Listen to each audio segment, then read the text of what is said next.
Matching? Hundreds. It's a coach. You're set for Madden football on EA Sports. Coming up, we'll see teams with a couple of running backs who each went over 100 yards a weekend ago, as it'll be the Denver Broncos taking on the New England Patriots. I'll be back with you again with scores around the league at halftime, but kickoff right around the corner. And standing by to call the action, here are Brandon Godden and Charles Davis. All right, Coach, thank you. EA Sports coverage of the National Football League brings us to Gillette Stadium in Foxborough, Mass. The scene a few moments ago, here it is. It's unlike any other in sport as both teams made their way out of the tunnel. These folks are fired up as their guys are ready to do battle between the Denver Broncos and the New England Patriots. With Charles Davis, I'm Brandon Godden. And, Charles, we look at this Patriots team entering play. They've been flawless all year long as they hit the home stretch at 13-0. And now they just have to guard against complacency. You still got to go out and earn it every week. Meanwhile, for the visiting Broncos, it's late in the year. We all know it. We've seen the calendar for these guys. Their bodies could probably use a break, but they have to push on. And they're really not as worried about that as maybe we think. They know they've got the entire offseason to rest. All they care about is the game in front of them and finishing strong.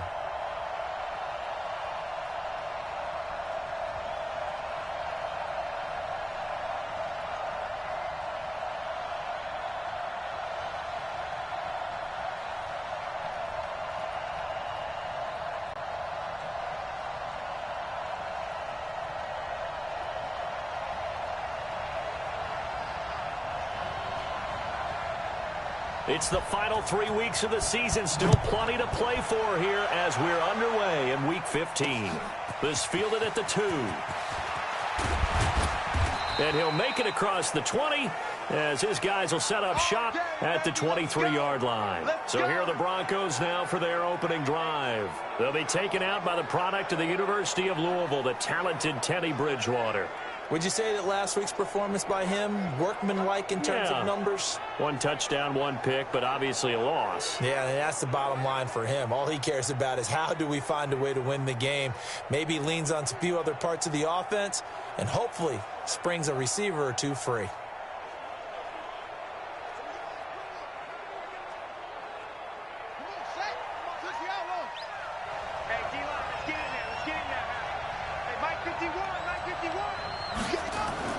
First down, Bridgewater. He's got his big tight end, Fant. And he'll get this up to the 34-yard line. We got this. A 10-yard pickup, and it's enough for a Broncos first down. From the 34 now, here's 1st and 10. Now the first carry here for Phillip Lindsay. And he'll get this only up to about the 35. The safety, Patrick Chung, is the one who makes the stop. And so often we talk about electric playmakers as we look at the offense here. Sammy Watkins, he's an electric playmaker. Love the word you used. Electric indeed. Dynamic. And this guy makes plays and opens the game up.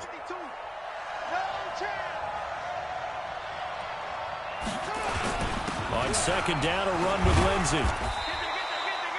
They follow up the first down 1-yard run with a minimal gain of 2. Defensively, here are the starters for New England. They were terrific last week against Buffalo in that victory. One thing you always look for when you're evaluating a defense, how opportunistic are they? How many takeaways do they get? How about last week's game? The number was 6. Phenomenal performance.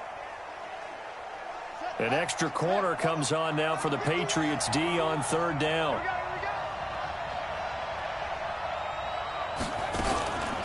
They'll try to draw Lindsay, and they'll get him down at about the 37, well short of the first. Just a 1-yard gain on the play, and that'll mean a call to the punt team as it's 4th down. And the big fella stuffed that one up in a big way. I think doubling him has to be a priority because you can't move up to the next level if you don't take care of him first. On now to kick it away is the punter, Matt Weil. He punted 3 times in the loss last week as he sends this one away. And did they keep it in? They did. They kept it in. It's down close to the goal line at the 1-yard line. Amazing. Perfectly placed. If that ball goes 1 extra yard, maybe not even an extra yard, the starting point is the 20. So there is a reason that a lot of punters are also excellent golfers. They know distance control. You know what else they have? Same groove motion over and over. Once they have that down, it repeats under pressure. Defensively here, you're facing a top 5 team in terms of points scored in the NFL. So when they're that high powered, you've got to find a way to hold them under 20. Because to me, that's the magic number. 20 points scored, you give yourself your best chance to win. So if they're up around 24, 28, 30, they could be in some trouble. And I think so, because then you turn it into a shootout, and that means your offense has to keep pace. Stidham, third down from the gun. Flush to his right. He may try and run for this. And they'll get him down up past the 15-yard line.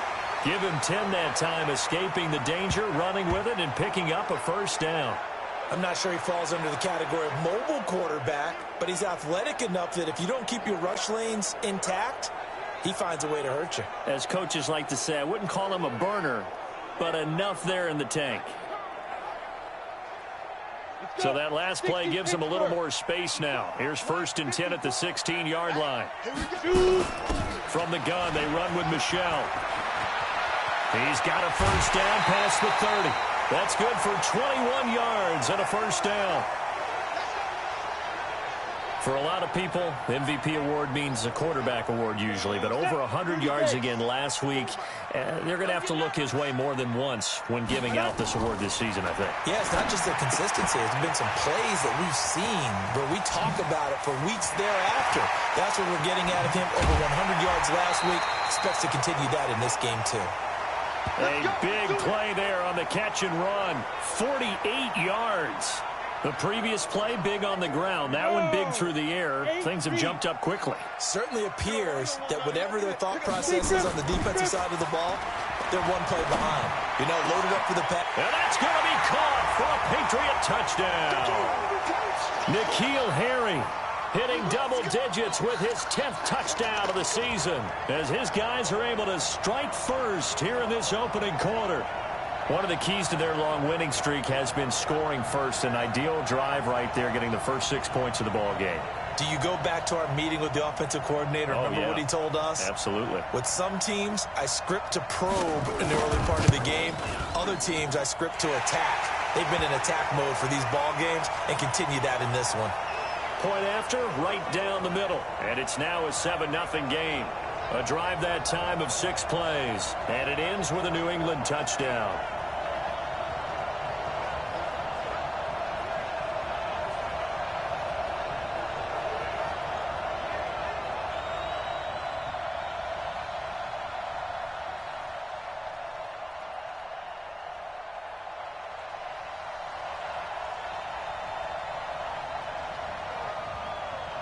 Bailey now to kick it away after the touchdown.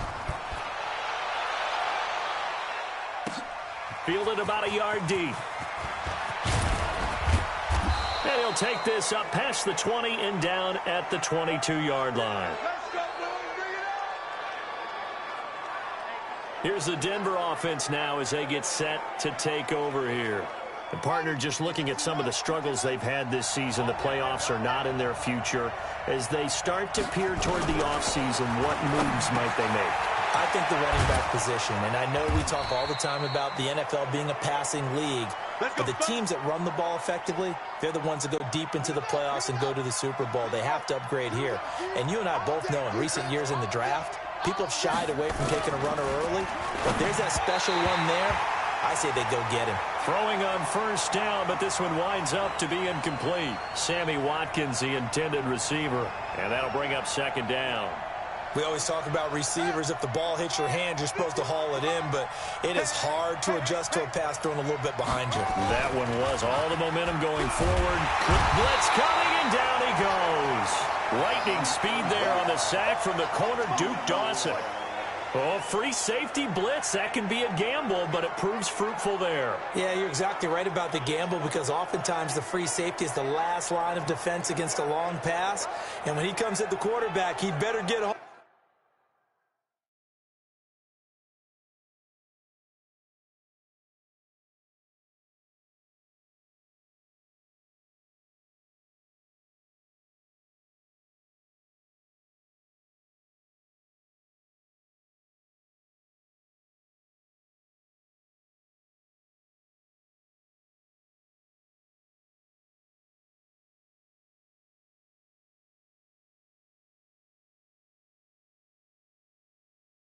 And make the play.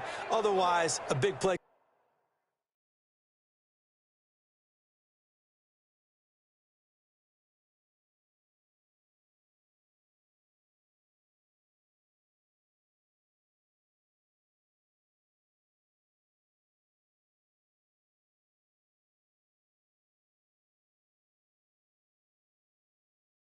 Good result for the offense. 3rd and long now after the sack, and we'll see if Bridgewater has a response. Out of the gun, Bridgewater. And that is incomplete. Yeah, good game catching the ball in the backfield a week ago, and they're going to try and involve him in that way in this game as well. But you can tell scouting is taking over. They're making it a little bit more difficult. Defensively, they told us, hey, we've got to take him out of the passing game, limit it to just short runs, because he can really impact this offense.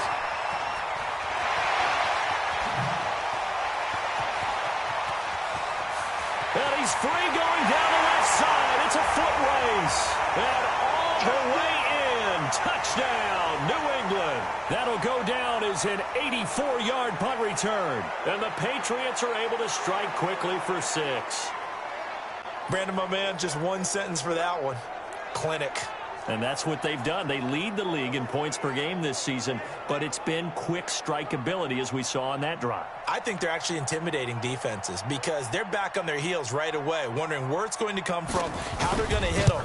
This group is well organized, well coached, and extremely confident in what they do. Extra point right down the middle, and it's now 14-0. So his big play capability in full display there as he's able to return that punt for a touchdown.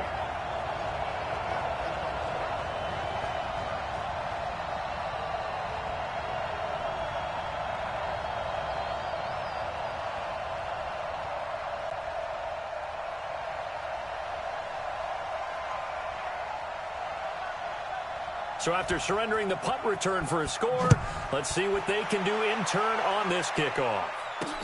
This fielded at the 2.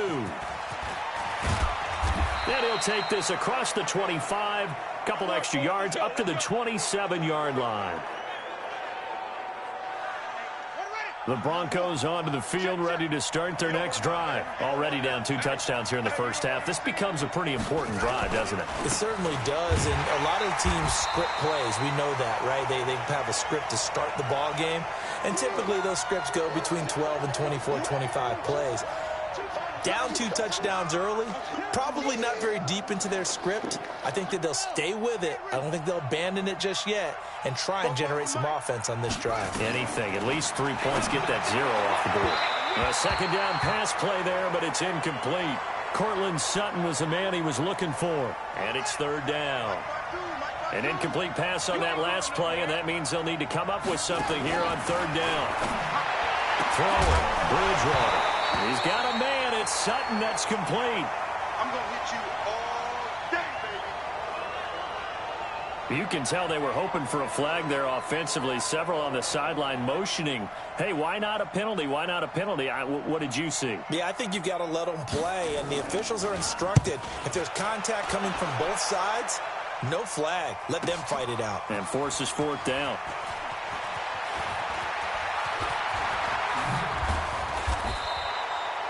A terrific return. 30 yards all in all. And the Patriots take over.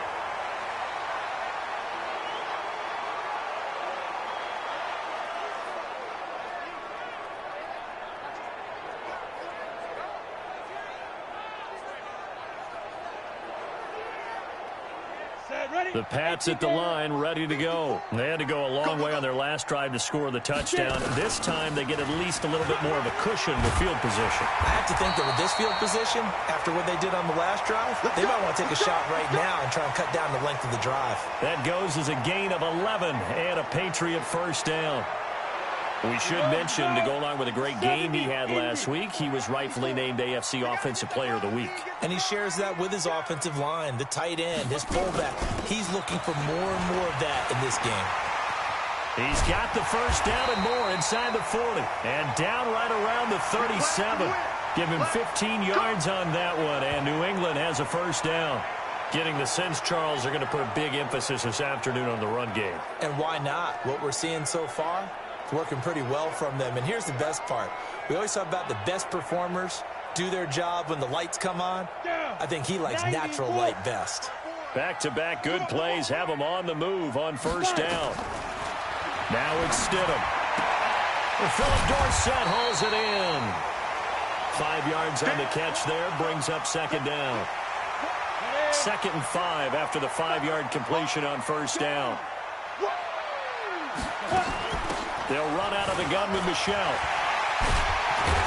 And he's going to get this down near the 20-yard line. A 10-yard pickup, and it's enough for a Patriot first down. One thing's for sure, this defense has to figure out how to stop the ground game. He's eating them up here in the first quarter. It looks like they have to go to different forces, aren't they? The conventional things aren't working too well. So I remember a coach of mine saying way back when a back's having a great game, you've got to get the ball out of his hands. See how far he can run without the ball. And what he meant was takeaways, knock it loose, because maybe you can't just stop him with just regular tackling. And he gets it inside the 10 to the 9. Another nice gain, 13 yards that time, and another first down. A lot to praise on this drive, obviously. I know you're seeing what I'm seeing. Those guys up front, they're getting it done. Doesn't matter what play is called. They are handling their business at the line of scrimmage and dominating right now on this drive. This defense porous so far in this first quarter. They face another 1st and goal. They go right back to White here on first down. And he keeps fighting his way into the end zone for a Patriot touchdown. James White with his 16th touchdown of the year. And the Patriots, they add on to their lead. Boy, these guys are...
Off to the races, Charles. 20-0 already, extra point pending. Yeah, you always hear that term. They just boat race someone. Heck, it's car race, motorcycle race, plane race, whatever you want. Right now, they are sprinting past them. Extra point splits the uprights, and that makes the score 21-0. So the drive there took 6 plays.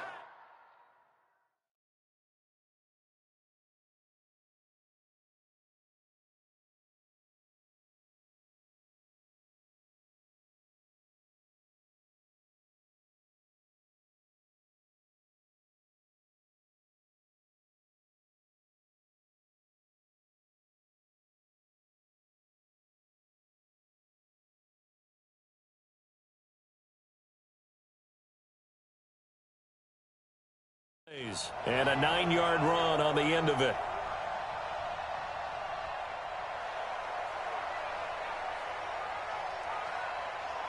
Bailey now to kick it away after the touchdown.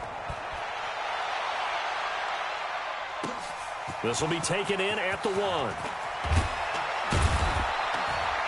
And he will be brought down here at about the 17-yard line. Here we go. And Denver getting set to take the field. And some dangerous territory. You're already down 3 scores. A 3 and out here, or an inability to put any points up. This one might be over by half. Yeah, and what you also have to guard against is calling every play for a big shot downfield. You know, thinking you're going to get all these points back on one drive. You're not. And last time I looked, it's still the first half.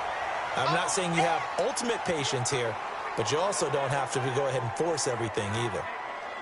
A look at the numbers a week ago for Lindsey. 10 carries, 103 in the yardage department. And the way they ran the ball last week has to bring a smile to the faces of the entire coaching staff, because not only are they seeing a back pile up yardage, they're seeing an offensive line in sync, and that bodes well this late in the season. Throwing on 2nd and 8. Bridgewater. Nowhere to escape, and he goes down. Brandon, if I'm an offensive coordinator and I see an all-out rush like that, I file it away, because I'm going to use their aggressiveness against them as this game goes on. I'm going to hit them with a screen soon. 3rd and long now after the sack, and we'll see if Bridgewater has a response. From the gun, Bridgewater. And this is going to be incomplete. Well, it's looking like another 3 and out here, and at some point, got to be able to put together a drive to keep your defense from having to go right back out on the field. I feel like things are starting to unravel a little bit, and we're not even at halftime. Here's Matt Weil now. He's been one of their few bright spots so far. And he gets this away, and look at this. This is a good one. It's taken to the 26. Good blocking there, nearly sprung him. As it is, it'll go as a 19-yard return. And the offense will take over with a new set of downs. Offense marching back onto the field, and our focus shifts here to Sony Michel. Man, those numbers from last week, what do you call a game like that? Monumental? A career game? Yeah, every one of those adjectives you can pull up. Monumental, mammoth, massive. But you also know that he wants another one just like it in this game. He doesn't plan on slowing down. Man, if he duplicates that, that would be history. That'll be a New England first down, a gain of 12. And after his performance last week, everybody saw it. Unbelievable. You can expect a heavy dose of him again, I think. Without a doubt. I mean, why wouldn't you? Because once you establish yourself that way, it's not just him, okay? It's his offensive line. It's the tight end. It's your wide receivers. Everyone now sharing in the load and sharing in the belief that if they do their job, they'll see another performance just like they saw the week before.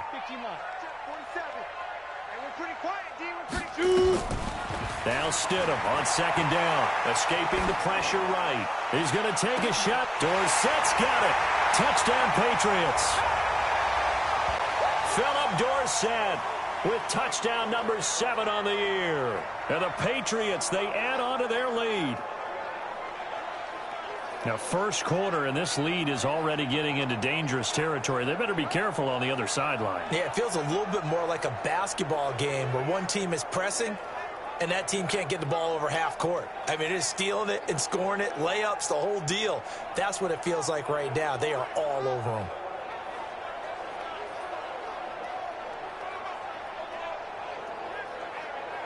The call is to go for 1 and kick the extra point.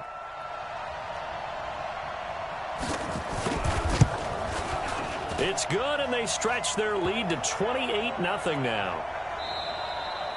We are in for a good one as we're through 1 on EA Sports.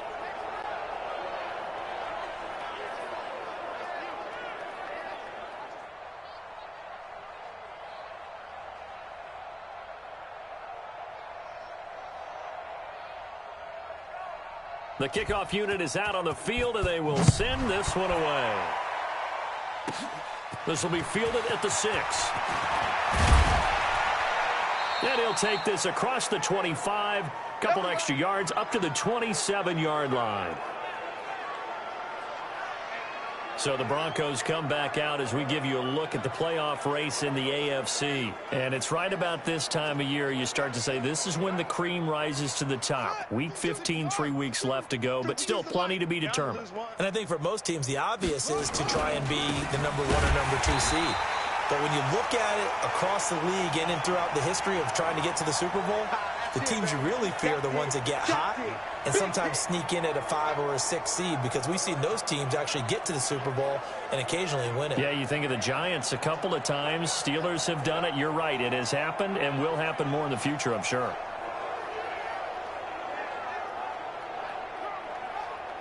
First play of the drive goes the wrong way. Here's 2nd and 12. Throwing is Bridgewater. And he goes down. It's a Patriot sack. Dietrich Wise Jr., what a season he continues to have, his 15th sack of the campaign. That's 3 sacks now, and that's not much of a surprise to me, nor should it be to you. This team, they lead the league in sacks. Yeah, they do. This is something that we are starting to witness time and time again.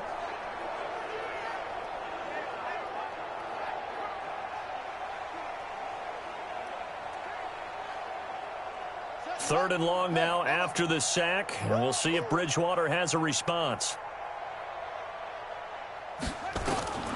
From the shotgun, it's Bridgewater. And that is incomplete.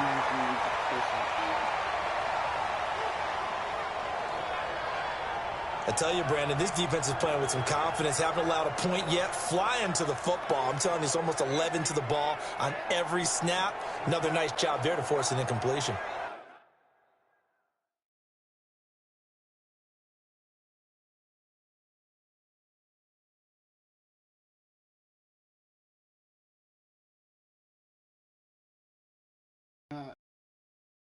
I'm even in passing and rushing. I'm even in both of them. 109 yards each. Yeah. 8 first downs.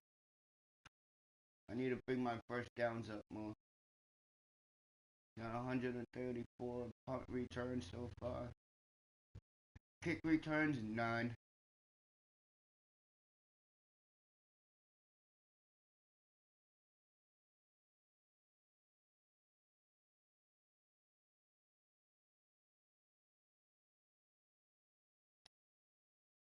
Time possession's pretty close.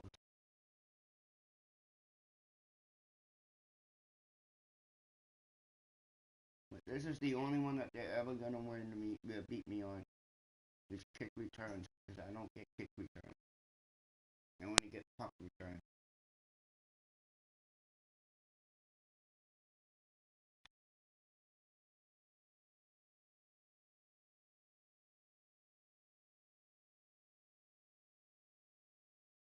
That'll 4-4, idiot.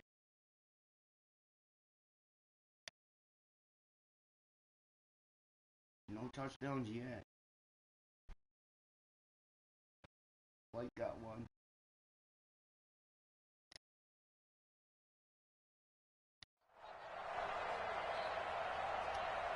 Here's Matt Weil now as the drive goes backwards, so he's on to punt it away.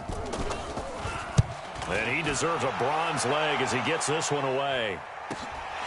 And it's fielded at the 34. And he sheds a tackle. Now he's got some space. So a change of possession here on the punt. And the Patriots will have great starting position as they take over 1st and 10. Now the Patriots offense, they work their way back out onto the field. And they're going to start in great field position. And they've been starting in great field position in this one thanks to some great punt returns we see here. And this is why you hear special teams coaches talk about pressing the kicking game, the area of hidden yardage. Although they actually count it, they know that if they bring the ball back big time each time, that helps out their offensive unit. And right now, they've set their group up in enemy field position. Now a first down carry. It's Michel. And he'll get this down only to about the 46. Big Andrew Billings there on the stop. Doubling this guy has to be a priority before moving up to the next level because the big fella, he just ate that one alive, just stuffed it. In fact, before the game, he was talking to us, and he's like, hey, these pants make me look fat. And we said, nah, man, you're just a whole lot of guy. He is at well over 300 pounds. He's a big man. Here we go. Set. 60 Pittsburgh. Mark goes down.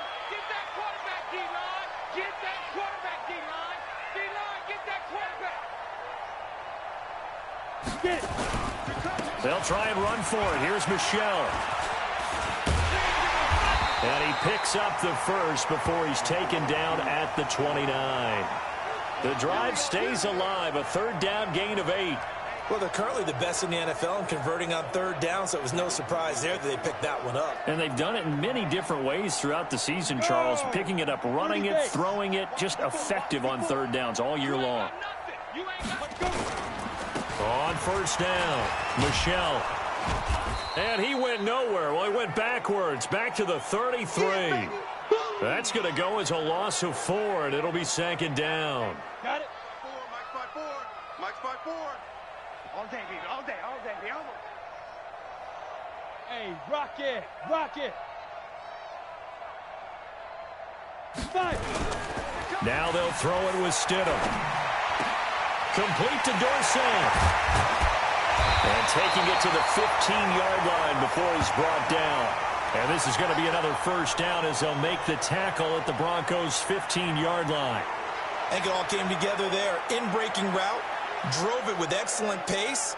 Money throw right there to move the sticks.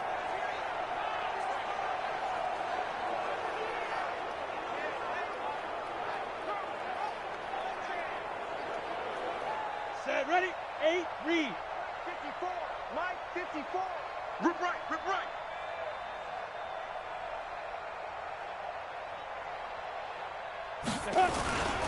They'll run on first down. Michelle. And stopped a few yards shy of the goal line at the 3. A good gain again. That's now 31 yards combined on those last 2 plays. Yeah, another good run there. He's been such a big part of their success here this afternoon. And that last carry, it puts him over 100 yards now for the day. And he is in. Touchdown, New England. James White, his second touchdown of the game, 17th on the year, as his guys continue to pour it on. And always a good first half when you can hit pay dirt twice. And it never hurts to have that good feeling as the game moves on. Just think about halftime. If that's all he gets, he'll just sit there at the half and think, all right, 2 already. I can get some more. And he'll be encouraging his offensive line to create some space. Now the Patriots going to use one of their timeouts. They'll have 2 remaining as we step aside here in this second quarter. Now the extra point try forthcoming.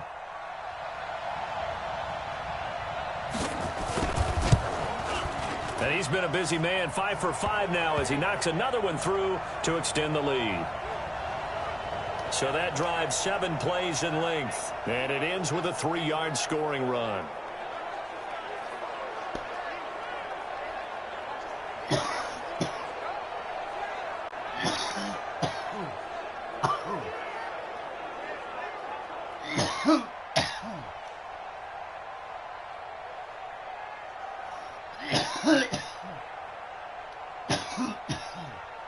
Bailey now to kick it away after the touchdown.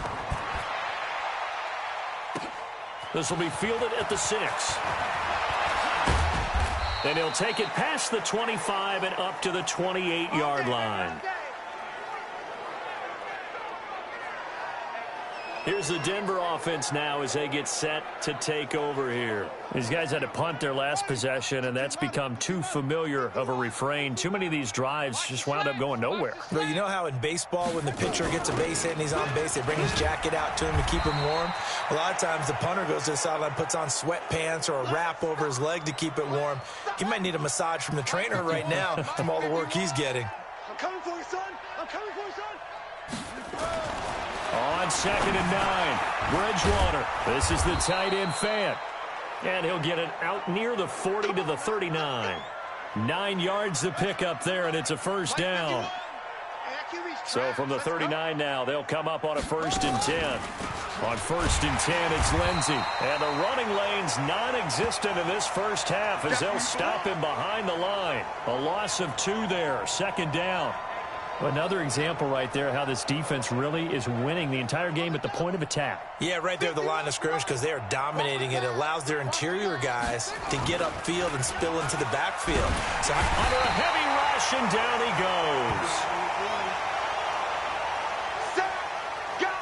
Let's go, boys. Let's go. The amount of sacks that they've absorbed in this game is absolutely extraordinary. Let's just face it.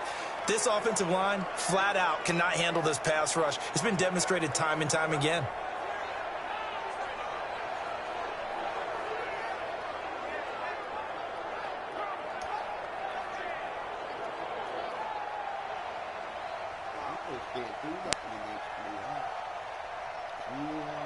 Third and long now after the sack, and we'll see if Bridgewater has a response. Here's Bridgewater. That's going to be knocked away and incomplete. Certainly looked like they were getting ready to convert there on third down, but what an effort to get his hand on that one, knock it away, and brings up a fourth down decision. Here's Matt Weil now. He's been terrific so far. His first punt, 48 yards. This one looks equally as good. Fielded just inside the 20.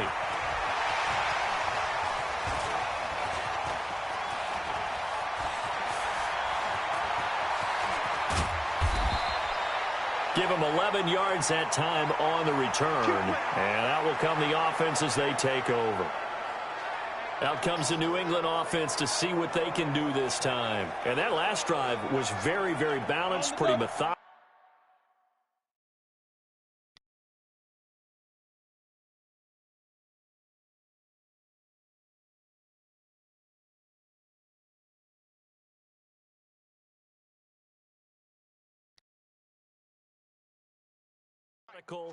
You think they go that route again?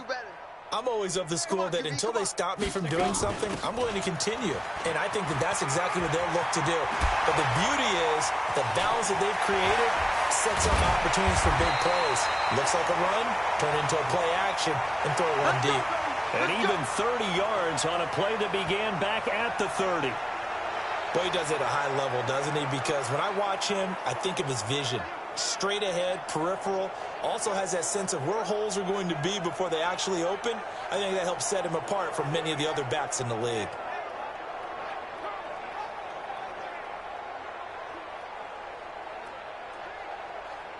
So the big play moves him all the way across midfield to the 40 now for 1st and 10.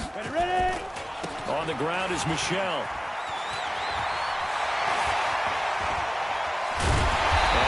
It past the 30, almost to the 25. That one good for 13 and a New England first down. We both know it's difficult, but they've made it look effortless out there. Through the air, on the ground, they've moved the ball with relative ease.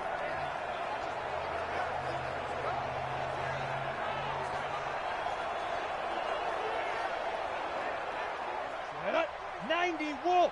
47. What we got? What we got? What we got? Now. First down, here's White. He's able to get 6. A nice pickup down to the 21. Let's talk a little football 101 here, because one of the keys to advancing the ball downfield, success on first down. Huge difference, as we know, between 2nd and 4 and 2nd and 8 and 9. And not much to speak of there. Maybe a yard down to the 20. Brandon, we talk all the time about those hybrid players, guys who can do more than one thing, and I think if you're playing strong safety in the NFL today, you are a true hybrid. Part linebacker, part cover guy. And coming up, sticking his nose in the mess there and making a nice play defensively. It's a gain of 8, and it'll wind up moving the chains.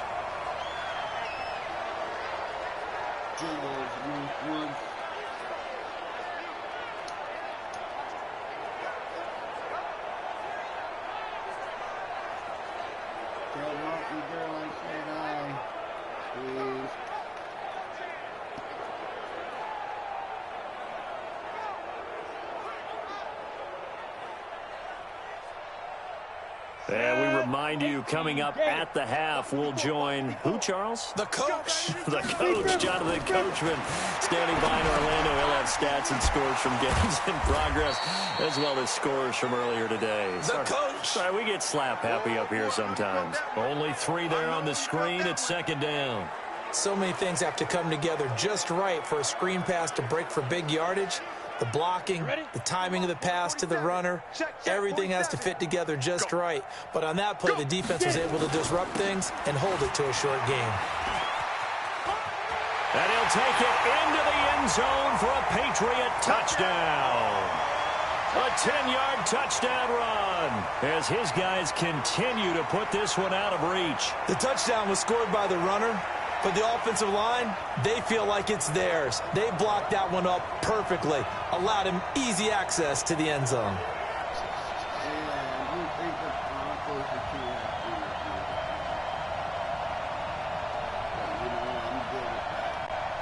Point after try forthcoming.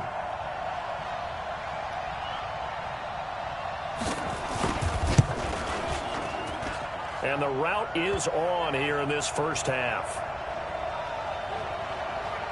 So this drive spans 7 plays, and it was Sony Michel's touchdown scamper that polished the drive off.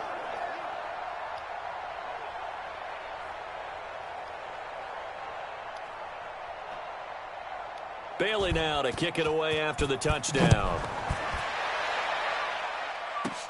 This one taken from the 7. And he'll take this across the 25, couple extra yards up to the 27-yard line. And Denver getting set to take the field. And right now these guys, they're shuffling a little bit, maybe doubting, because 3 straight drives have ended with them punting the football away. Yeah, so you start pointing fingers at each other a little bit, asking a lot of questions. What are you seeing? What are you getting? Maybe trying to narrow down your playbook a little bit and maybe get simpler rather than more complex in order to try and fashion together a drive. Now the Broncos are going to call the first of their timeouts as they'll stop it with just over a minute to go before halftime.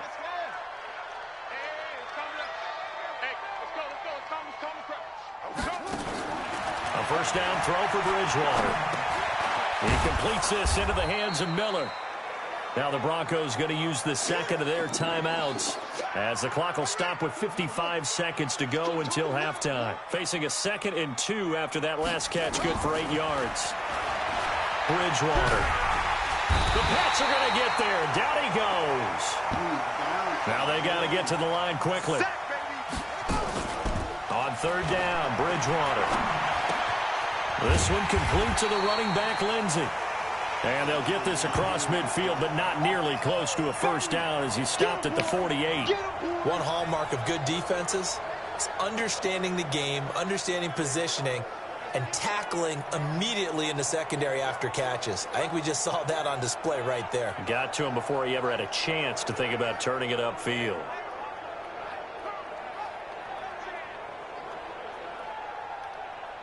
Here's Matt Weil now as he's on to punt for Denver.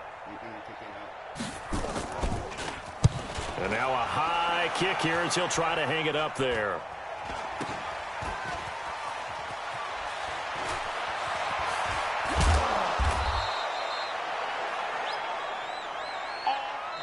So we've reached halftime here in what is quickly turning into quite a rout. As we'll get you down the coast to Orlando for Jonathan Coachman at our EA Sports Halftime Report. Coach. Okay, Brandon, time for a sprint to the finish, as it's time to get you caught up with what's happening around the NFL here in a pivotal Week 15. We'll start up at New Era Field just outside of Buffalo, and it's the Browns who have the lead late in the first half. Baker Mayfield with a couple of touchdown passes. From there, let's head off and check out a second game. And they were losers in that one to the visiting Cincinnati Bengals. 31-7, the final score. Finally, let's get down to Miami to see what's going on with the Dolphins.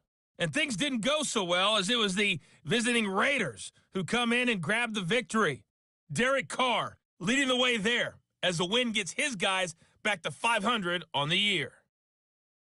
Meanwhile, our game has been a boat race, very one-sided to this point. And for the call of the second half, let's get it back to our commentating team of Brandon Godden and Charles Davis. All right, Coach, thank you, and we welcome everyone back for quarter number 3. This will be fielded at the 6. And an alley to run. And there he goes again. All the way in. Touchdown, New England. It's a kickoff return of 94 yards as his guys continue to pour it on.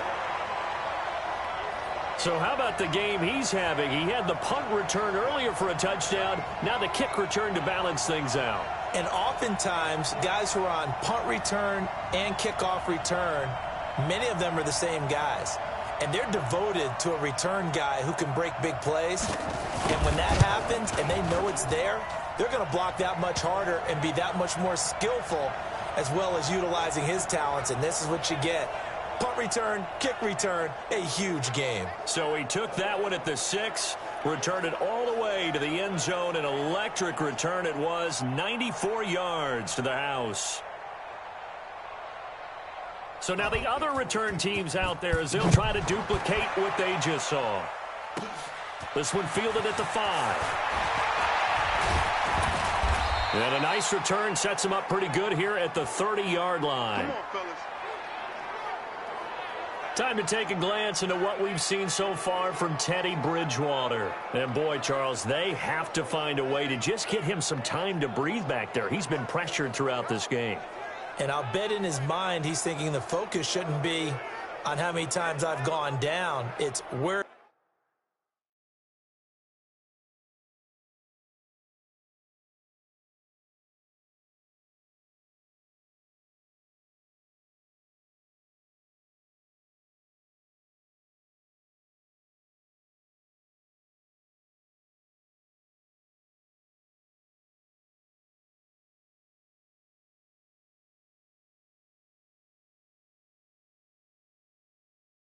touchdown. Yeah. is it happening? Where are the breakdowns up front? He'll never say it publicly because good leaders don't do that. But they've got to figure out what's happening in the offensive line to keep people away from him so he actually has a chance to throw the football, because so far that has not been the case. 5 full sacks against him. A very solid gain of 27. Almost not fair. The big guy running the corner route, being able to lean and push and get to where he wants. So how do you stop it? A lot of times you want to have a linebacker on him, a bigger body guy who can handle him physically. But a lot of times that doesn't work as well because his quickness often wins the route. And now a throw on first down there, but it's incomplete. Sammy Watkins, the intended target, but it'll be second down. So second down, still 10 yards to go. Ball on the 43. To throw, Bridgewater. And he drops it incomplete. And their struggles continue here. So now 3rd and 10. A big play to start the drive, but nothing since. Bridgewater again. He'll find Lindsey here. And he can only get this to the 42-yard line. And that is not near enough. Only a yard on the 3rd down throw, and that leads to a 4th down. Partner, I think that completion takes the definition of dink and dunk to a different level, doesn't it? It does, and the defense was right there, kind of played into their hands.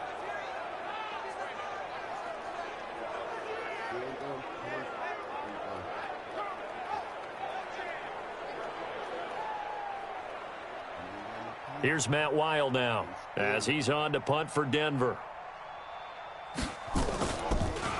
He gets this away as he'll wisely, I'd say, angle this to the sideline. Let's go. Let's do this. Out comes the New England offense to see what they can do this time. They were able to get the ball back here, didn't surrender any points. Now they'll look to add to that lead. Now, how about the boost the defense gave them? Going right out on the field, shutting them down, not giving up any points, and turning the ball back over. They want to do their part now and show them a little respect and some gratitude by scoring some points. And to get a little more cushion. This drive starts out on the ground with Michel. A big seam, and he might go all the way. The 20, 10, and all the way in. Touchdown, New England. Sony Michel, an 80-yard touchdown as his guys continue to put this one out of reach.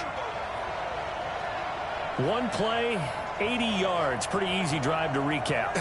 It certainly is, but not so easy to execute. Starting on your own 20, you want something to kickstart your drive and get it off to a nice start. They went for the whole thing and got it. That's a great way to send a message to the opposing team. Point after, right down the middle. And that will extend this big lead. Those are the ones the offensive coordinators dream about. One-play drives from that distance. What an effort. It results in the touchdown.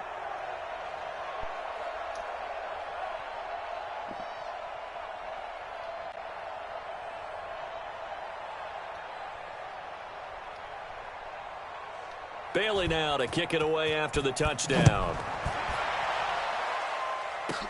This one fielded at the 5. And a nice return sets him up pretty good here at the 30-yard line. Let's go, boys. Bring it on. Let's go now. The Broncos onto the field, ready to start their next drive. These guys had to punt last time. It has not been a very fruitful game offensively thus far. They haven't even made a trip to the red zone. And I know that everyone's going crazy on that sideline because that drives you berserk to come off the field, not really move the ball well. As you said, not even get to the red zone, let alone, not even put points on the board. They've got to just take a deep breath, relax, try and figure out what is working, and call more of that. And they're going to get him behind the line yet again as his nightmare afternoon continues. These guys have punted 4 times already, and they're staring at a 5th, barring a conversion here on 3rd down.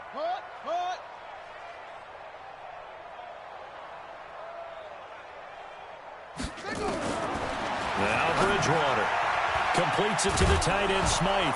And he's taken down at the 43, but not before picking up the first. Only 3 there on the pickup, but that's enough to move the chains. This quarterback now 5 straight completions here in this second half. 1st and 10. Here's Lindsey. And this has been a familiar sight all afternoon as they stop him behind the line.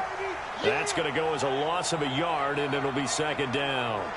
I think it's pretty evident. We can say what a difference a week makes. Last week, he ran pretty much wild, didn't he? Did pretty much what he wanted to do. But this one, they've stopped him cold. That, to me, that's good scouting and even better execution. Yeah, and they stopped him behind the line right there. They obviously watched the tape a few times and made some adjustments. They try to throw on 2nd down, but this one is incomplete. Bridgewater from the gun on 3rd down. And down he goes. The pressure getting to Bridgewater.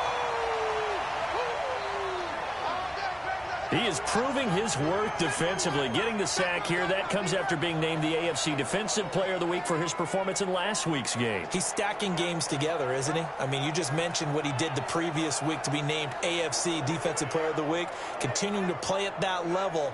And when you get that kind of confidence going, those kind of guys are hard to stop.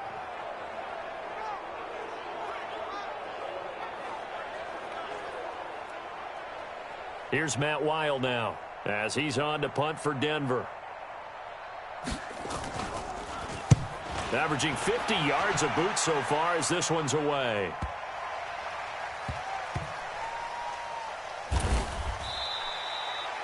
That'll be put in the books as a 53-yard punt. And the Pats will be backed up deep to get the drive started as they take over 1st and 10.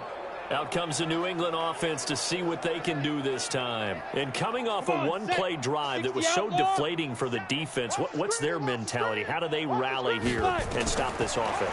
Well, hopefully there's some determination. And he's going to go down. He backed up into the end zone, and this is going to wind up a safety. So the screen pass goes backwards. That play seemed to have a potential disaster written all over it from the start. I mean, wasn't that a tough spot on the field to make that call? You're inviting defensive linemen and linebackers to get pressure. So if one of them sniffs this out, you're definitely in danger. And this time, it cost them 2 points.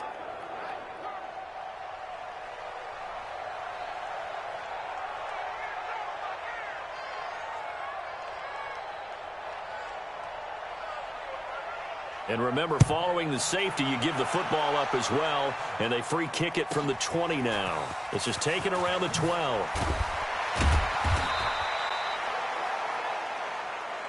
Let's go, boys. Let's go.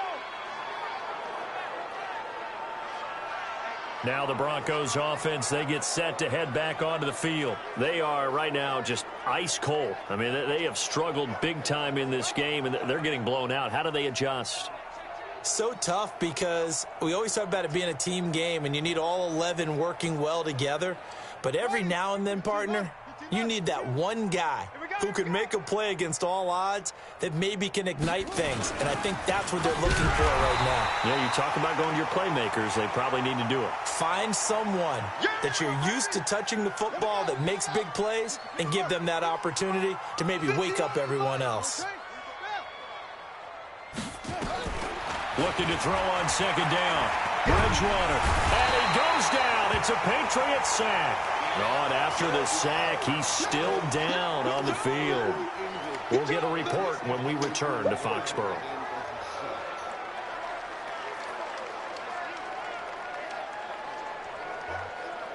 But either way,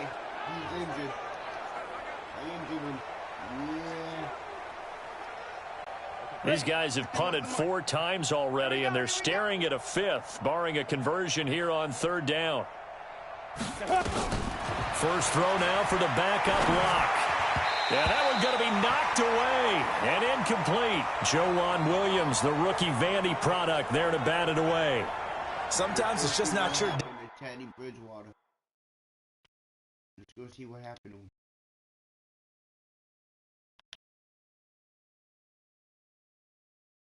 That.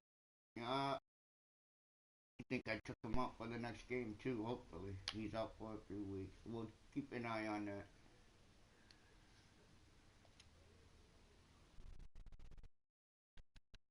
Hey, there's another failure right there on 3rd down.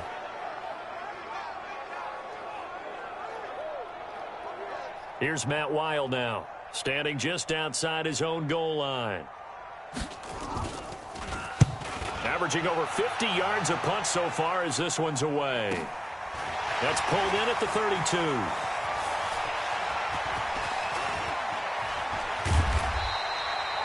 Well, he wasn't too far from breaking that. Officially, give him 15. And the Patriots take over.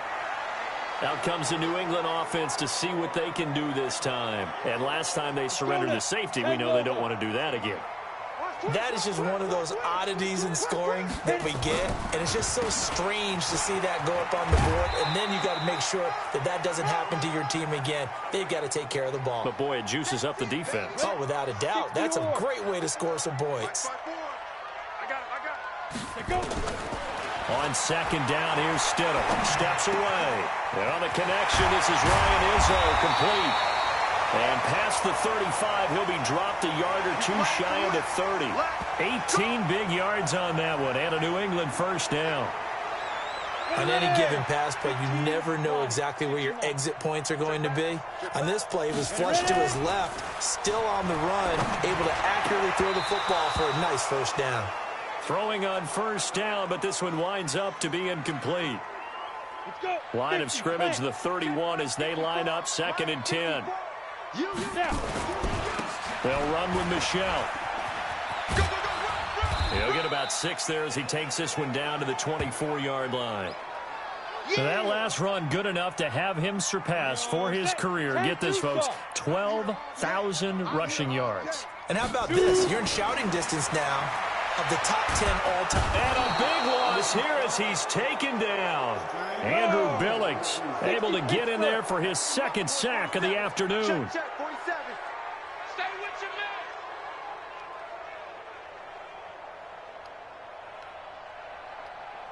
Check the backer, check the backer. X3, 218, chopper. Stidham going for it on 4th. And this is caught. So he fakes the spike, and they get the touchdown. Josh Gordon, his 5th touchdown now on the year as his guys continue to pour it on.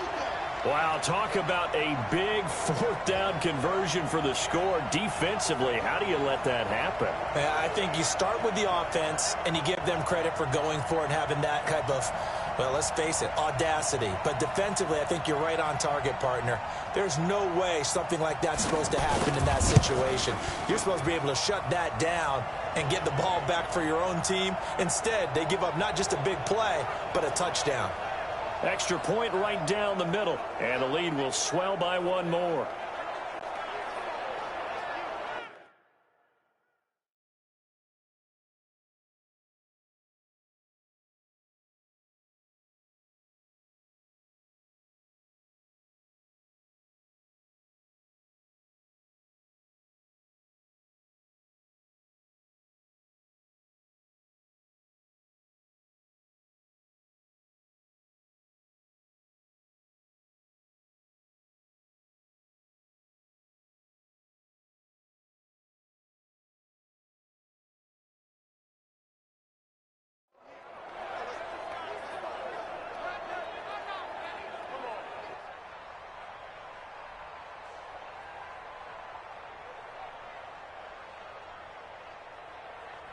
Bailey now to kick it away after the touchdown. This fielded at the 2. And he's up past the 20 to the 22-yard line. Get ready, get ready, get ready. The Bronco offense now set to come back out onto the field. And on the last go-around, they really couldn't get anything going. They had to punt from deep inside their own territory, which means you're going to lose the field position battle as a general rule. What they're looking for now is a little more consistency, move the ball at least a few times on offense, get a couple of first downs, and hopefully flip the field. And just something to build off of. That's what they're looking for here. They try and run on first down, but to no avail. Tackled for a 2-yard loss in the backfield. He continues to struggle to find a crease to break off a big one and might need to just put that aside and just try and ram his way forward and get what he can. So the opening play of the drive goes backwards. Now they'll come up on 2nd and 12. They'll go again with Lindsey. He'll get about 3 as he's taken down at the 23. Tough first half for him, unable to put up the numbers he's used to producing. But with a guy like him, you and I both know it just takes a couple of explosive touches for him to make an impact on this game and on the stat sheet as well. Now throwing on 3rd down there, but he can't.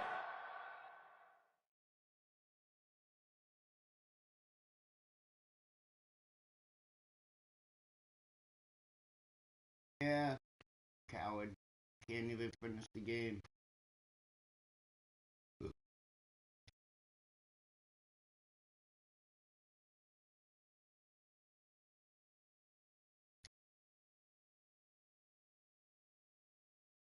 Cannot connect.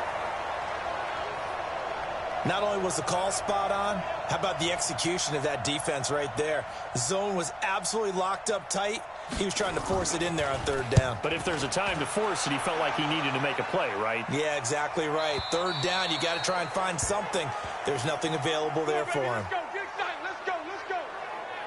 Out comes the New England offense to see what they can do this time. This is sort of what you would call a put-away drive, isn't it? They score here, especially a touchdown. It's almost out of reach. It certainly feels that way, and I think that they're going to call their plays accordingly because what you really want to do, even though you know the scoreboard is still up there and the game's going to go on, in fact, you can take the spirit away from another team. That their drive and will to come back and win can be taken with another score right here. It's still 3rd quarter, but you just get that feel. Yeah, they're teetering right there on the brink, aren't they? It's been an excellent day for him running the football, no doubt, as he continues to soar well past 100 yards. Yeah, it almost feels like he can just grab his briefcase and head home after putting in a full day's work at the office, doesn't it? Now left side, a completion to his tight end.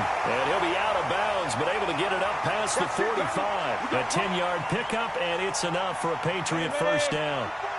Back-to-back good plays have him on the move on first down. On the ground, this is Michel. And he's got it across midfield and into Denver territory. Got the defense on their heels. 2 first downs in a row. And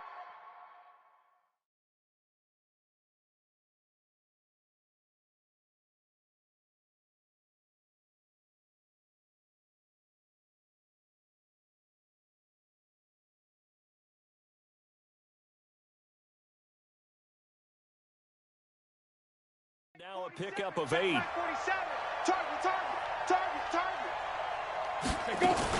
And it's Michel once again. And he'll get it inside the 40 to the 39. 6 yards the pickup, and that's a first down. So from the 39 now, they'll come up on a 1st and 10. Here we go.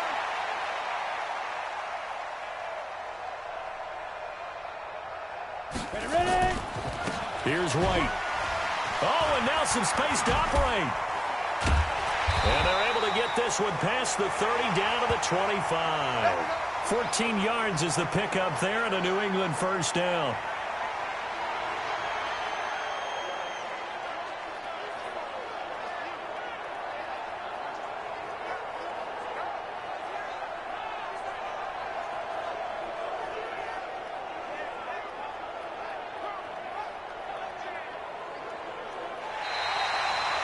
We're off to the 4th quarter here in Week 15. Happy holidays to all. You are watching the NFL on EA Sports.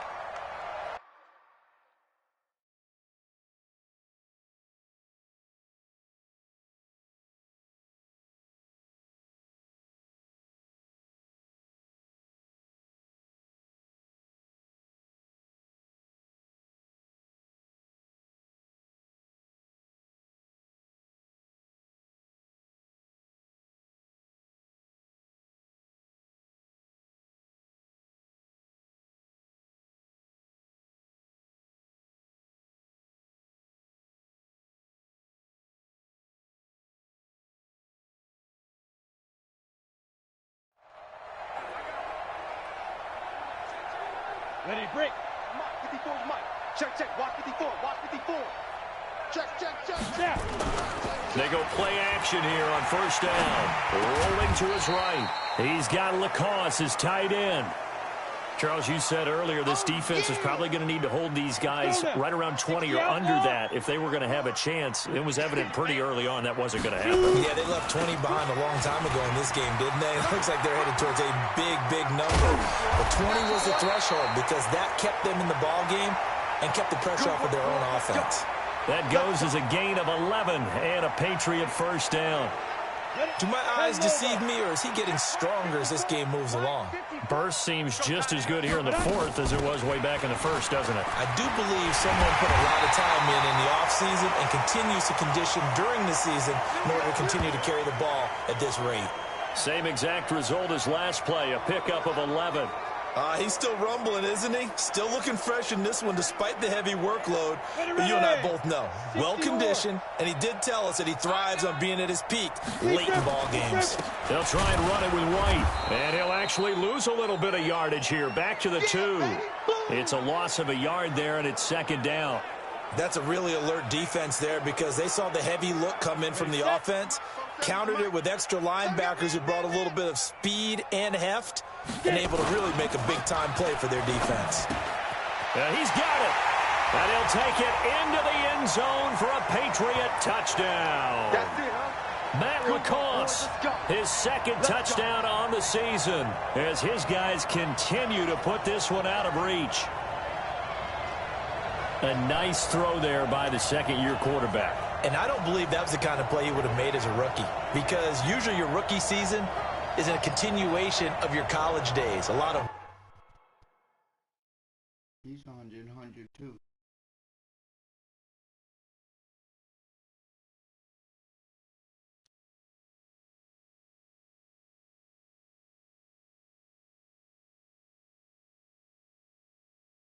Eight and 9.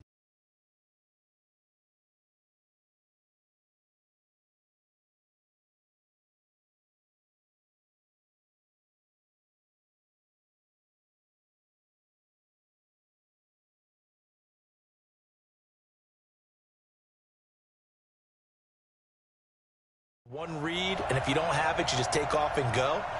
Now he's settled in the pocket a little bit more, reading the field and getting to his second and sometimes third progression. That was a nice play. The extra point splits the uprights, and that will extend this big lead. A 10-play drive that time, and the gadget play gets him into the end zone.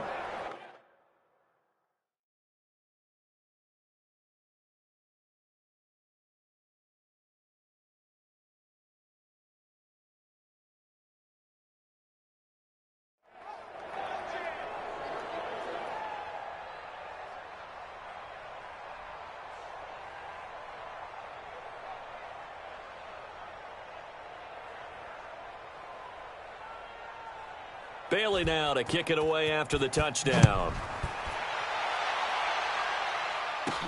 This will be fielded at the 6. And not a bad return here. He gets it out to the 25-yard line.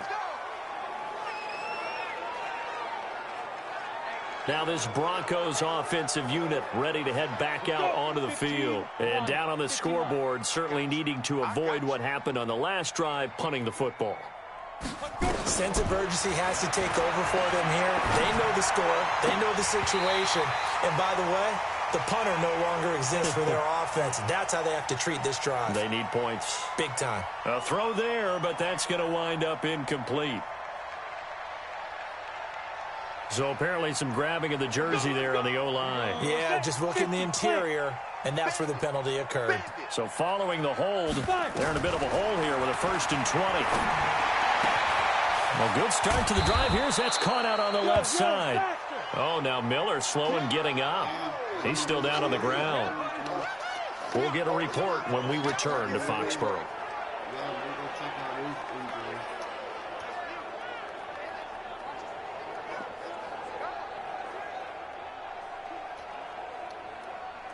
Still a few inches short of a first down as they come up now on second down. Mike 51. Throwing now is Locke. This is complete to Watkins on the slant. And he'll be brought down right around the 37. Go check out the injury.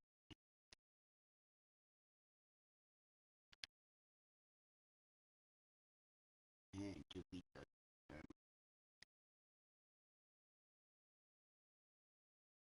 2 yards, good enough for a first.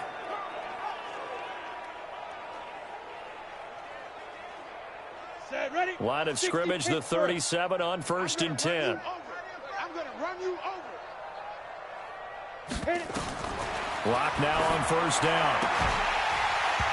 And that is incomplete. He couldn't hold on through the contact. Brings up 2nd down. Line of scrimmage, again the 37 as they line up 2nd and 10. Block again here on 2nd and 10. And that's going to be incomplete. A lot of contact, no call, and it's 3rd down. Now they face a 3rd and 10 after back-to-back incompletions. Throwing his lock on 3rd down. And that will be incomplete as well.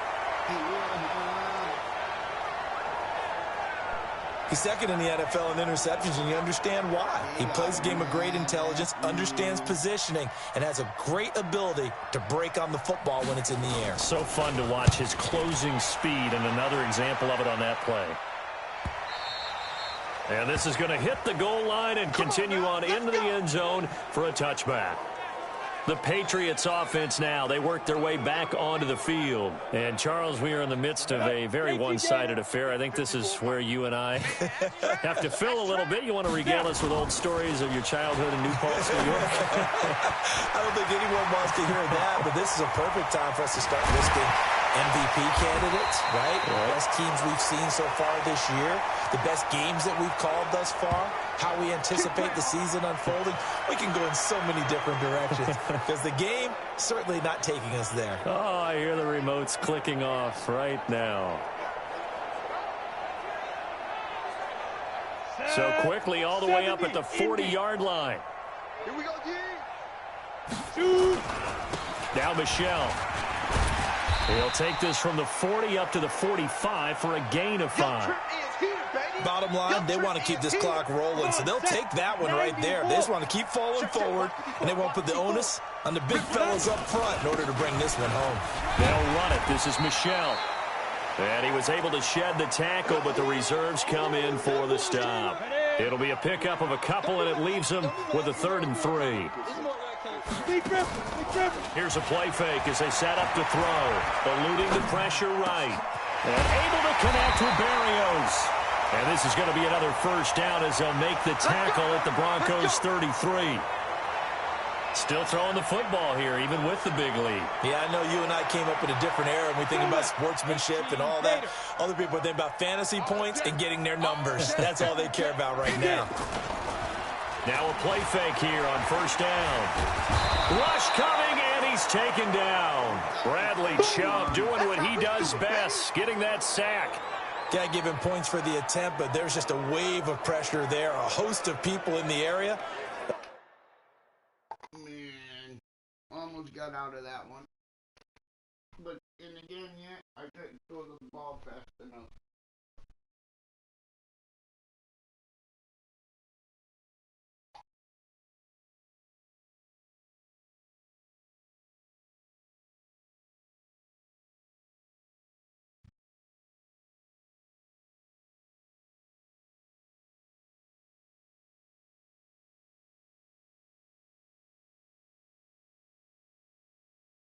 Problem.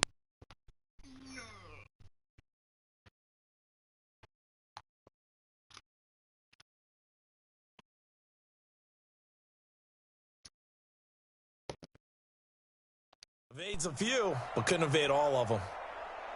That huge loss on the sack makes this job much more difficult. It's now 2nd down and 22 yards to go. On the ground, Michelle. And an alley to run. Got some real estate inside the 30.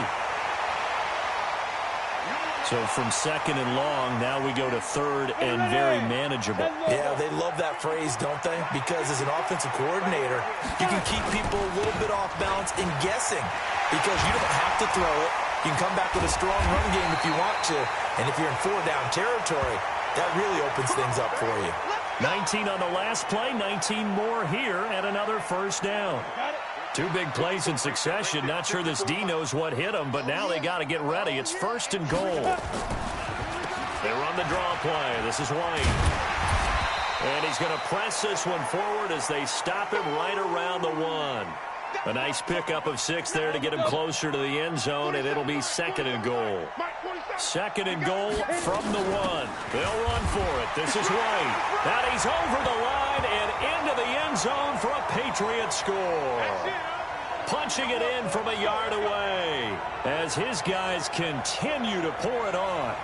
So another score there. Often you talk about the 3 phases of the game. Defense, offense, special teams. It's been a clean sweep in this one, hasn't it? It certainly has. They've been pretty dominant throughout this game.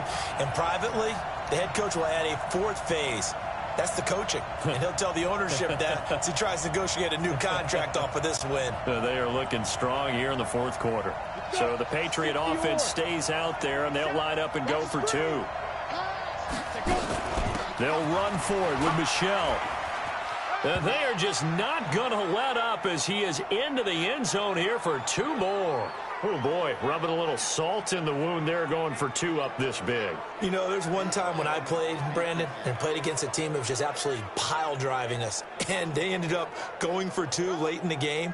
And I asked one of the guys, why'd you do that? He said, because we wanted to win by more. That feels like that type of situation. Wow. Well, it could also result in a melee later, though.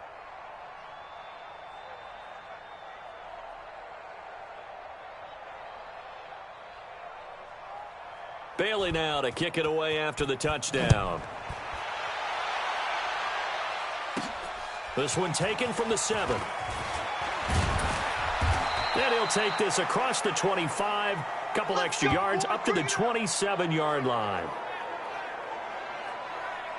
On the ready. The Broncos onto the field, ready to start their next drive. And with this deficit, you can't have too many more drives like the last drive where you had to punt it away. He rifles one that's intercepted.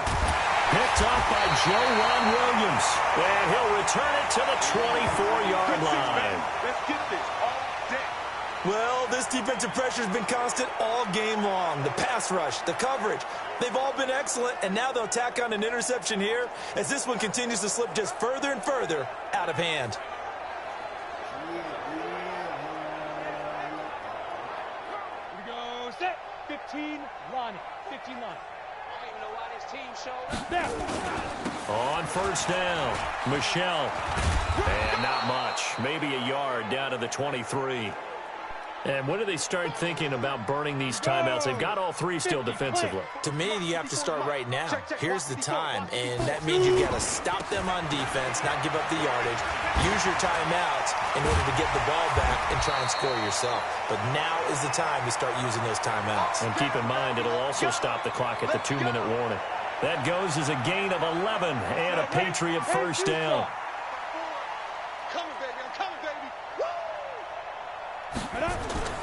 Now a first down carry for Harris. And they'll go backwards here, losing yardage to the 14. It's a loss of a yard there, and now second down. 60 Pittsburgh. Check Mike 54. Mike, lead grip. On second down, they'll run with White.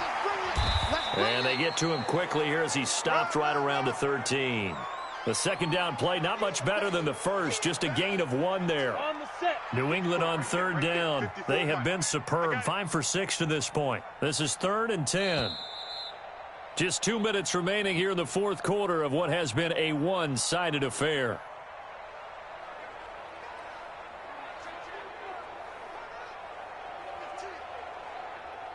So the Patriots with the football as we get you reset. They've got a 3rd down now as they look for 1 more first down to help salt this one away. And he couldn't quite get there. Tackled down at the 1. They're able to convert on 3rd down, and that sets up a 1st and goal. I've got an idea. Let's skip racing to the airport at the end of this game. Let's go to the post-game press conference. I have a feeling that the quarterback of this winning team. And they are going to score again. Yet another touchdown as they just add to their totals. And for them, this train, it just keeps rolling, doesn't it? Well on their way to yet another victory. Yeah, it's almost a runaway, isn't it? And you just wonder how anyone can stop this. They got full momentum going, full confidence going. But it's not just their own confidence that is leading them. It's the lack of confidence against their opponents now because they see them coming and think, we've got no shot to beat this team.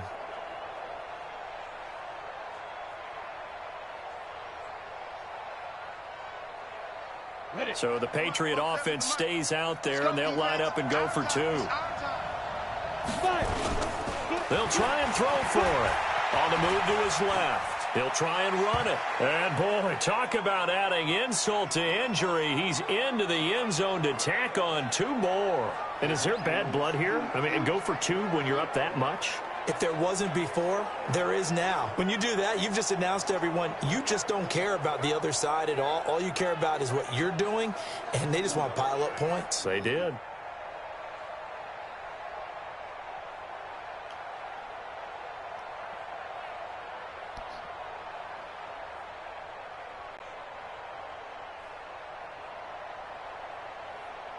Bailey now to kick it away after the touchdown.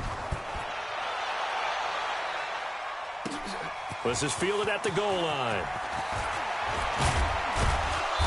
And he'll bring it a few past the 20 to the 23-yard line.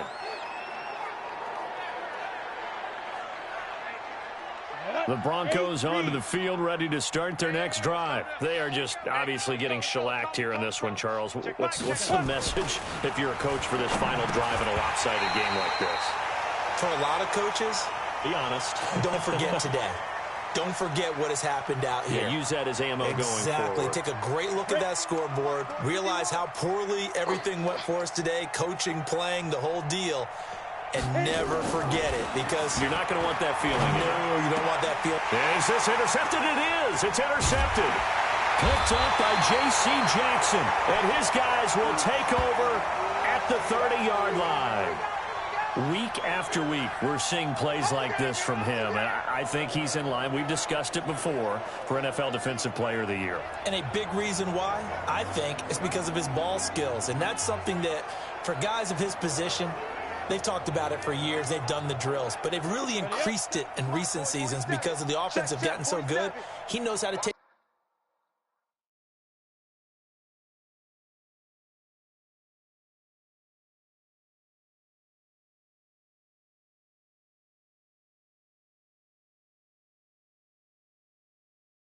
the ball away. That is huge for a defender. They'll run on first down. Michelle, this will be stopped about 2 yards shy of the marker. 8-yard gain, 2nd and 2. 8 yards the tally on that first down run. Here's 2nd and 2. Again, it's Michelle. They're going to snuff this play out behind the line. We have not seen that much today. Now the Patriots going to use one of their timeouts. It's just their first. They've got 2 more to use here in the final stages. They got to get to the 20 to keep the drive alive on third down. Now back to throw. And able to find Dorsett. And he will be brought down at about the 6-yard line. Now the Patriots will use the second of their timeouts. That'll leave them with just 1 remaining in this 4th quarter of play.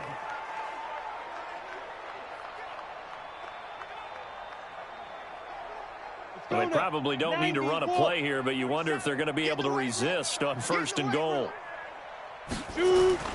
Now it looks like he'll throw here. Out to his left. Back of the end zone. Could he get his feet down? No, it's incomplete. Once you get into the red zone and the safeties have less ground to cover, you'd better be quick with your delivery. Not much space to get a ball in there. Yeah, when that field shrinks with those safeties, it's almost like there's a couple extra defenders out there, right? It certainly is. They end up taking up extra space just because there's not enough space. And give them another 6. It's caught for a touchdown, and the blowout continues.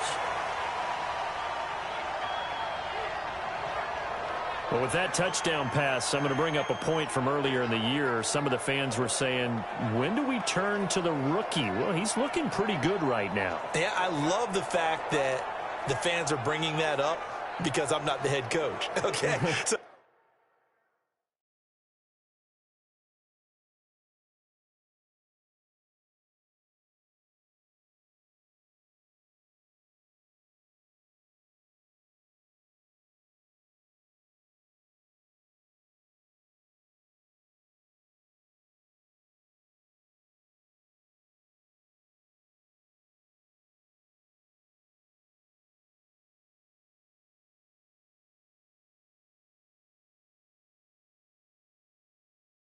So he's got to deal with it, but I think it's a legitimate question. With the way their season is going, I think now is the time to turn the page and let him get some starts before this season is over.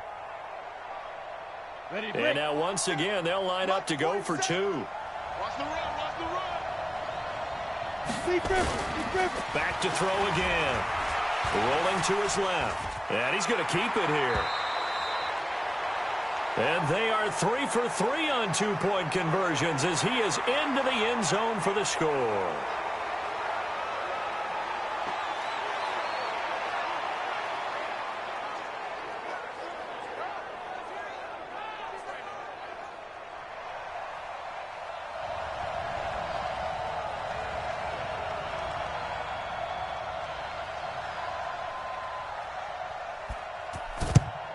And the Broncos are going to get the football. Well, fourth quarter, they felt like they needed the football back. Unfortunately, they couldn't get it. And I know we've brought analytics into the game, and someone has said here that the data says that when a team's expecting an onside kick, 80% of the time, the team expecting it, they do actually recover the ball, which is what we saw here. I just wonder if that number is much more of a anecdotal type of a number. Kind of like when the coaches tell us, well, when you score on special teams, 93% of the time you win the game. I'm still waiting to see that number is empirical. The Patriots will take their third and final timeout. And as the two teams talk it over on their respective sidelines, we take a break. So 2nd and 8 here after the pass play for 2 yards on first down. Lock going to throw. This is Miller, complete. And he'll go out of bounds after taking it a little further down inside the 40.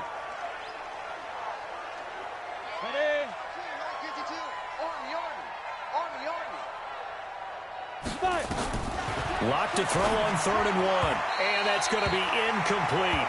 12 seconds left.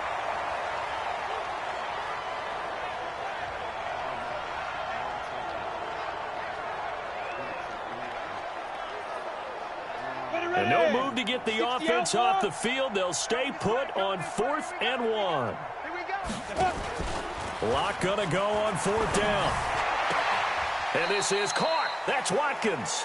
Give him 14 yards there and a Denver first down. Let's go. 10 Lobo. 52. That's right, baby. They don't want it. Throwing on first down is Lock. Looking for the end zone. And this is incomplete with a clock showing just 3 seconds left. He was trying to find Noah Fant, the tight end, but it's going to be 2nd down. One final try for Lock. Going for it all. And that will be incomplete. They were going for a consolation TD, but it was not to be. And time has run out now on this game. A big offensive explosion helped leading them to victory. And the defensive guys, they're just saying, hey, put those points up every week. We'll just keep winning. They will gratefully accept them, won't they? It makes their job that much easier when they're scoring that many points. Allows them to play with a totally different style and a different flow. So for New England, they move ever closer to the perfect regular season as they run things to 14-0. And they'll get to stay home again next week.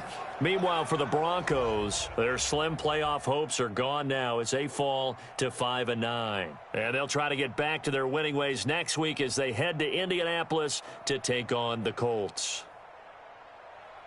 That'll do it for us. I'm Brandon Gaudin alongside Charles Davis. Thanks to our entire crew as well. We'll talk to you next time. So long, everybody.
matching hundreds. It's a coach. You're immersed in the NFL on EA Sports. Coming up, we'll see teams with a couple of running backs who each went over 100 yards a weekend ago, as it'll be the New York Jets taking on the New England Patriots.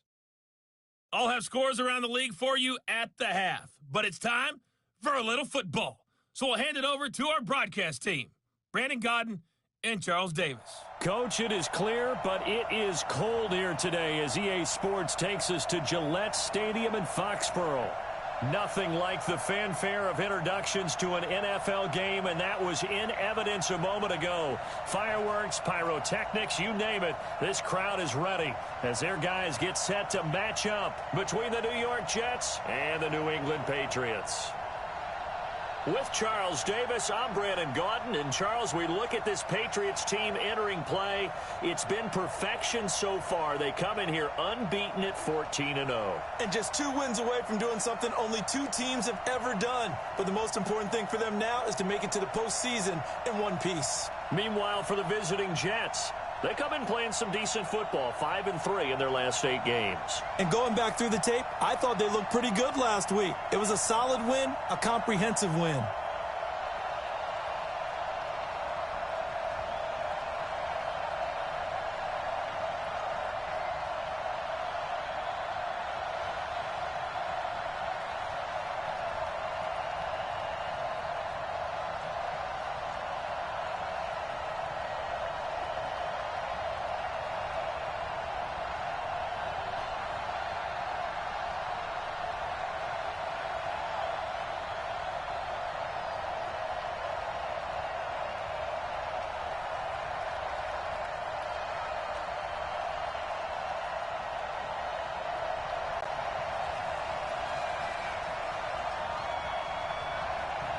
The holiday season is upon us. We've got the gift of the NFL as we're underway here in Week 16. This will be fielded at the 8. They'll bring it back to just about the 25, call it the 24-yard line. So now here comes the Jet offense as they get ready to take over. And they will be led out by their 6'6" quarterback. And what's a quarterback's best friend? Balance? I think you're right. I agree with you. You know, a lot of guys would say great receiver, right? A terrific offensive line. But I agree with you, balance, because if you can run the ball effectively, that just opens things up for guys who want to throw it and gives you easier passing lanes and easier coverages to read. And they said balance will be a focus in this one. Yeah, they don't want it all just heaped on his shoulders, I don't believe. I think they want to make sure they take some of the pressure off.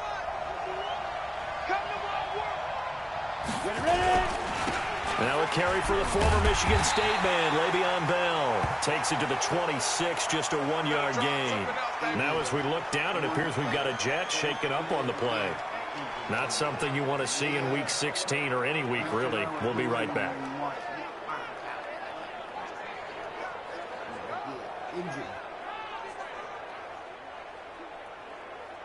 We'll check up on his injury in a little bit. The run only got a yard. Here's 2nd and 9. 2nd and 9 now.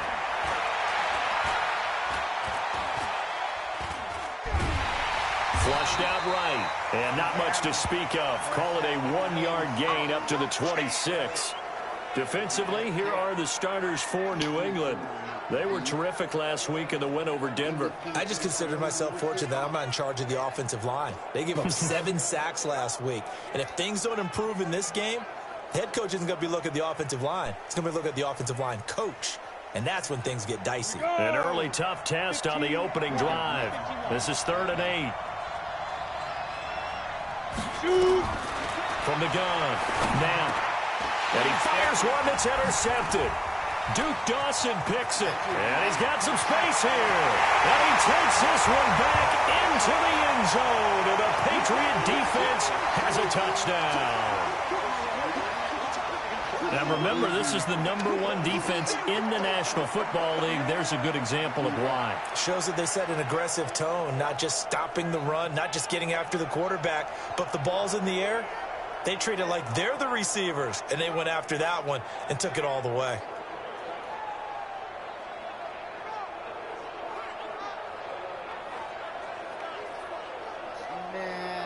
I snagged that Out comes the kicking team here for the extra point.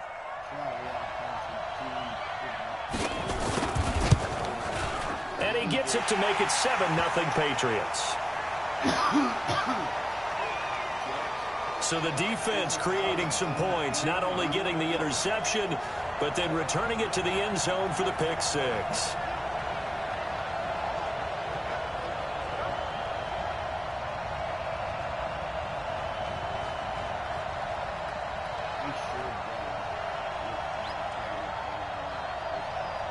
So they'll get another shot on offense following that pick six. And now the kick is away. This one fielded at the 5. And nice work on the return as they'll start their drive just past the 30-yard line. So we take a look at the playoff picture in the AFC as the Jets come back out on offense. And with the final fortnight of games upon us, teams jockeying for position. Some of these games really starting to take enormous importance as they always do this time of year. I like how you use fortnight. Yeah, you're impressed, don't you? I am impressed. That means 2 weeks if I'm not mistaken, correct? That does. But how about exactly what you're talking about? Going down the stretch, how much importance is placed on these games. Look, everyone talks about every game's important. When you get to this time of year, maybe that importance gets quadrupled. And that's where we are right now to see who can make their last run, their last push to get into the playoffs. Off play action. Now, nowhere to go here. He lost the football. On plays like this, when the ball comes free, it's often unusual for the team that lost it to get it back. Because this is a quarterback. The ball gets away from him. Everyone else is trying to execute what they're supposed to do on offense. They're usually looking in the other direction, downfield, or have moved away from him. In this case, though, a teammate is able to come up with the ball.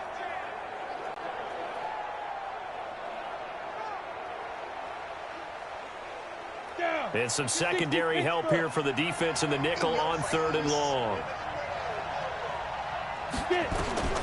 Operating from the gun. Knapp. And he will find the open man as Jamon Moore.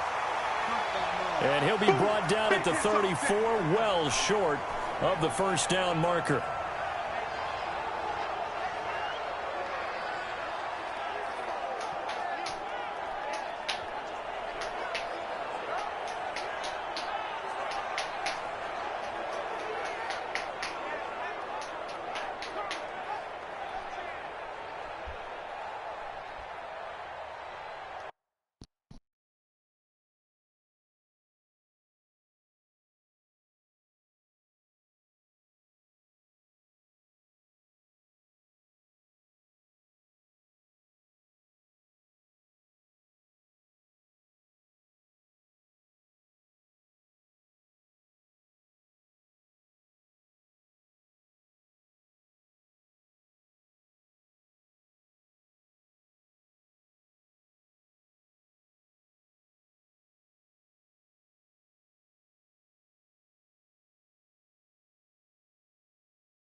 On 4th down, here's Lachlan Edwards to punt it. And he gets it away. A directional kick going toward the sideline. And no return possible here as they angle this one out of bounds. So here come the Patriots to take over on offense. They'll be led out by their quarterback at 6'2" out of Auburn. It's Jarrett Stidham. And he ought to have a lot of pep in his step after last week's performance because he did exactly as you want him to play if you're a coach. 3 touchdown passes, 0 interceptions, which usually means you're making a lot of right decisions out there. And got him the win. Set, 30 base. Check, watch 54, watch 54. Let's go, defense, let's get out the field, defense. They'll run for the first time with Sony Michel. He'll have a first down past the 40. And he'll take it to the 43-yard line. It'll be a Patriot first down on a pickup of 16. Let's go. Partner, is that what you call a quick hitter? That was actually a bolt of lightning, wasn't it, right out of the gate? And, of course, on the heels of him winning AFC Offensive Player of the Week 1 week ago. Stidham. And he'll get this into the hands of Braxton Berrios. And they'll get this well past midfield before being stopped just before the 35. A good pickup there of 20 yards. Never make the mistake that the slot receivers, especially the little guys like we're watching here, are just quicker than fast. A lot of them combine quickness and speed, and they catch a lot of footballs, as we just saw there. Flush to his right. There goes a deep ball, end zone, and nearly picked it off. He had a chance to come down with that in the end zone, but it'll wind up just being incomplete. There's some flash on this offense, and certainly some flash with Dorsett. A flyer out of the University of Miami. Speed is his game, but he's added excellent moves and good hands. Line of scrimmage, again the 37 as they line up 2nd and 10. Now Stidham escaping the pressure right. And he's going to have the hook up to Izzo. And all the way in. Touchdown, New England. Ryan Izzo with touchdown number 7 on the year. And the Patriots, they add on to their lead. Early on, they have all facets of the game working in tandem. Yeah, you give the defensive touchdown early to give you the first score, and then your offense piggybacks on top of that and gets their own. And any coach we've ever talked to, we've had that conversation with them prior to the game, they always say, you know, if we can score on defense or special teams, that gives us like a 95% chance of winning the game. I don't know if that number's correct, but it certainly does tend to play out that way, doesn't it? It does.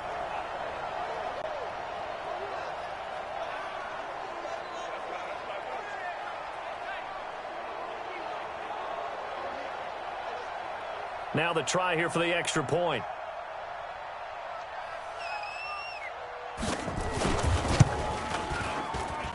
And it's good to make it 14-0. A drive there of just 4 plays. And it's finished off by a Pats touchdown.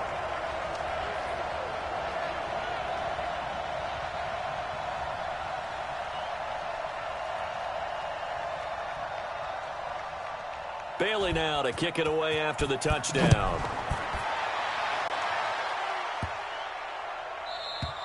And this will be a touchback as that sails over the end line. And New York set to take the field. And it's been a rocky start for them thus far. They had the turnover and then the punt on those first 2 drives. So there is optimism because they've improved, right? Turnover, you just noted it. Punt's better than the turnover. The punt is better on the second one. Now they're hoping to turn into first downs and hopefully points. They'll start out on the ground with Bell. And he'll get this from the 25 to the 30 for a pickup of 5.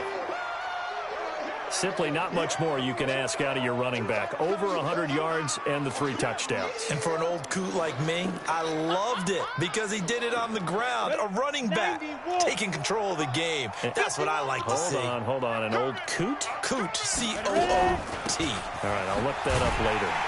And he'll lose yardage here, going down back at the 28. The second down play results in a loss of 2 yards. Plays like we just saw there, that's why they're up right now. And the defense, they're doing their job. Yeah, it starts with the guys up front. So when you talk with GMs who are putting together a team, a lot of them say we're going to build from the inside out because if you control the line of scrimmage, you control the rest of the ball game, and that's what we're seeing here. They're actually playing in the offense's backfield, not necessarily just playing at the line of scrimmage. Now throwing on 3rd down there, but he cannot connect. And what did we talk with them about prior to the game? Their ability to move the chains, pick up first downs. So far, 0 for 3 on 3rd down. If that continues, they'll have little chance of winning this one. This is taken at the 18. So possession goes over here on the punt. And the offense will take over with a new set of downs. The Patriot offense heading back out as we take a look at the playoff picture in the AFC. As we count down through the final few weeks of the season, these guys have nothing to sweat about. They've clinched the top spots to the road to the Super Bowl. It runs through them. And there's a natural inclination here, partner, to say, okay, a lot of guys aren't going to play down the stretch. We've clinched. We're ready to go. But there's another part where you say, let's show the league why we're the #1 team. Maybe you intimidate someone. Maybe you dissuade them from thinking that they can beat you in the playoffs by going out and being really impressive down the stretch. Absolutely, and you want to take momentum into the playoffs. There's also pride on the line for these guys individually. Yeah, momentum and pride. Yeah, I'd make room for them and put them both in uniform. That one good for 13 at a New England first down. Another fine carry from the NFL's rushing leader, and quarterbacks typically dominating the MVP balloting, but I think you got to give this guy serious consideration, don't you? I agree totally. I mean, he's leading the league in rushing, and let's face it, partner, the running back renaissance in the NFL, it's real, and it's really helping teams along the way. He's a prime example. Got to give him strong consideration for MVP talk. Here are the starters defensively for the Jets. This unit coming into this one ranked number 20 against the pass in the NFL. Take those rankings, throw them right out the window, because this is what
You prepare for, this is what you practice for, this is what you think about. The ultimate test, taking on the #1 overall offense in the league.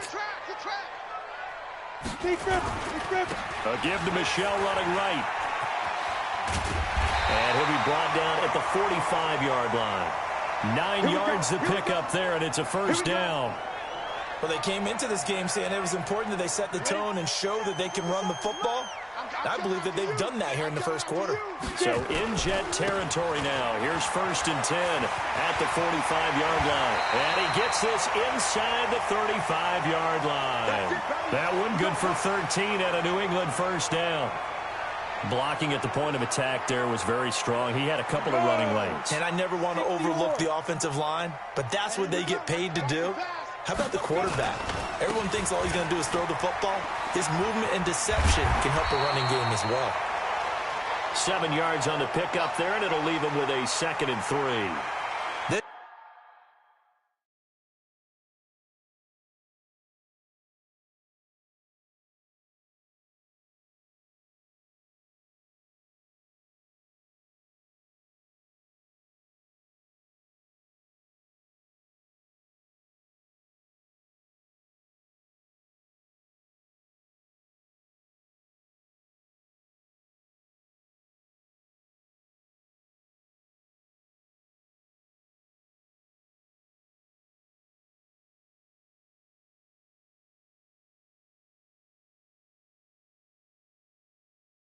Drive is pretty clear. Almost feels like old school fundamentals, doesn't it? Want to impose their will on the defense. What's that, 5 straight runs? Yeah, 5 straight carries to start this drive, and like you said, the way it's working, they may just stick with it. He rifles one that's intercepted. Picked up by Josh Jones, and he is going to get this one back to the 20-yard line.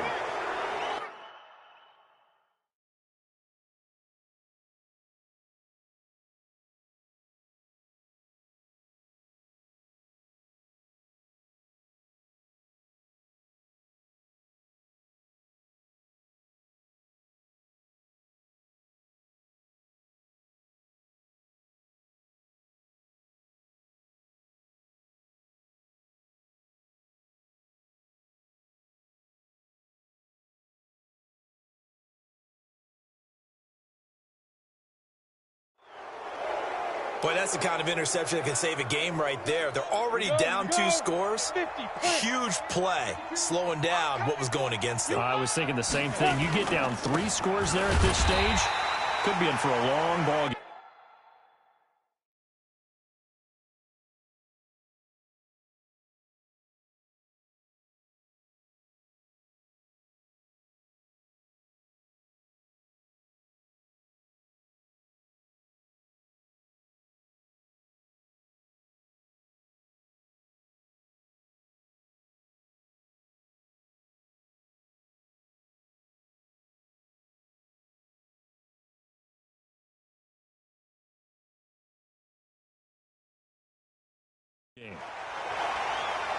One thing to keep in mind, partner, especially in the second half, when you've got a running back of this size, of these dimensions, I can just tell you, attrition does set in for a defense because you're excited about hitting him in the first half, maybe not so much in the second half, and some of these shorter gains turn into bigger runs later. No gain on the play there, so that doesn't help. Now they're looking up at a 3rd and 9 situation.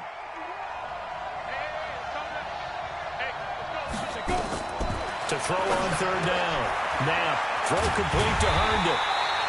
And that's not nearly going to be enough. Stopped at the 22, and he needed plenty more. Good defense holds him to only a yard, and it'll be 4th down. So much about this game is just understanding situations and then having to execute, isn't it? Guard the first down sticks. Don't let them get there. And they rallied and made the tackle. And he's getting a workout here in this first quarter as he gets it away. Taken from just outside the 30.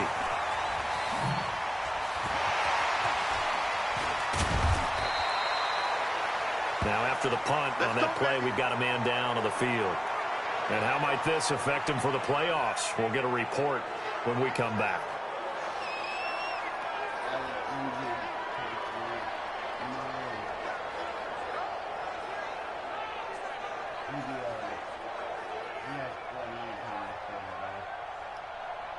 Line of scrimmage, the 37 on 1st and 10. Ready. They'll run out of the gun with Michelle. And an alley to run. And he gets this one inside the 15, just a yard or two shy of the 10. 25 yards the pickup there, and also a first down. Well, they're making a real first-quarter statement with a run game, no doubt. For those who remember old-school football, running it, establishing things, seeing backs find holes, get through them, they've got to like what they're seeing from this unit so far. Right now, they've decided to, as you've said, establish the run game, and they've been successful doing it. They'll look to throw now on first down toward the end zone, but that's going to wind up incomplete. Phillip Dorsett, the intended receiver. And now it's second down.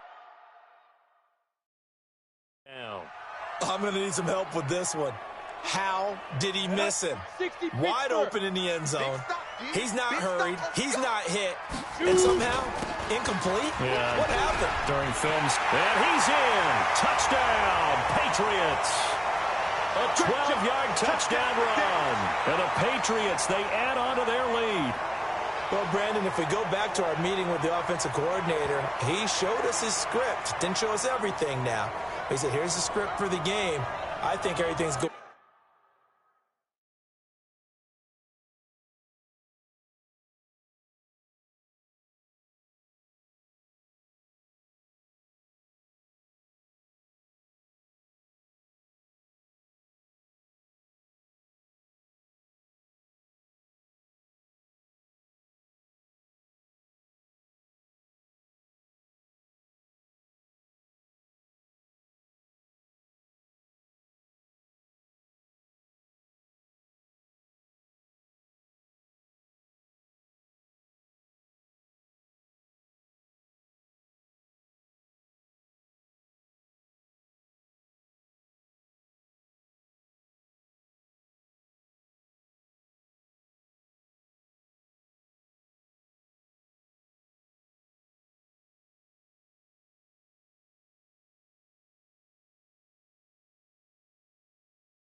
According to plan in a big way. 3 drives, 3 touchdowns. Yeah, that is as good as you can do, I guess. So, well done. Yeah, well done indeed. Tremendous execution.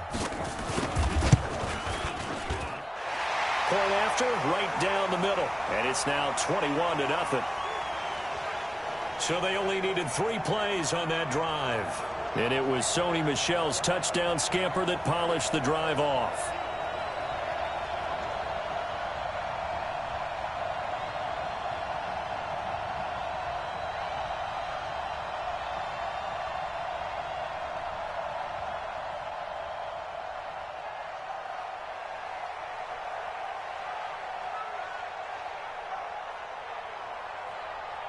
Bailey now to kick it away after the touchdown. This will be fielded at the 6. And not a bad return here. He gets it out to the 25-yard line. Let's go. New York set to take the field. And last drive, 3 and out. Still a goose egg on the scoreboard. How do they break that goose egg? They've got to find a way to get the ball in the hands of their playmakers, get them some space, and try and make a first down and get some momentum going. It's been a struggle for them throughout the game. And that 3 and out on the last possession, that told you just how stalled they are on offense. So who will step up here? We'll see. Hey, you got 3, They'll start the drive with a carry by Bell. Now Bell hit. He lost the football. And it's picked up by the Patriots. And his guys are going to take over at the 31-yard line. Often on fumbles, you look at the guy who coughed it up and say, geez, what did he do? But, hey, let's tip the cap to the defense here. Not a problem at all, my man. I'm not even going to tip it. I'm going to doff my cap to him. Congratulations. Big-time play. Knocking it free and creating something good for your team.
Line of scrimmage, the 31 now on 1st and 10. Here we go, D. Hey, it's just me and you. Now a first down carry. It's Michelle. He's got a first down and much more inside the 20.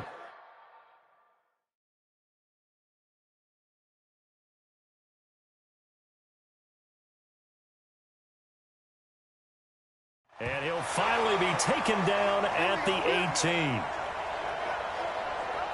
He continues to be effective running the football, a big reason that they have the lead. And I love one of the quotes that I read about him where he said of himself, I love it when a team just hops on my back and I just carry them along. Keeping it on the ground on first, Michelle. And he'll get this one down to about the 17. The linebacker, C.J. Mosley, in on the stop. But we just saw a great example of what we talked about with his coach prior to the game. He's definitely one of the better linebackers at reading a play and flowing to make the stop before it turns into something big. Catch is made by Harry. And he's brought down just outside of the 10.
At the 11.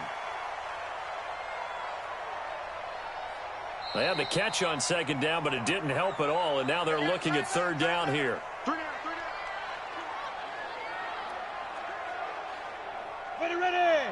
90 Wolf. Hey, we heavy on the edges.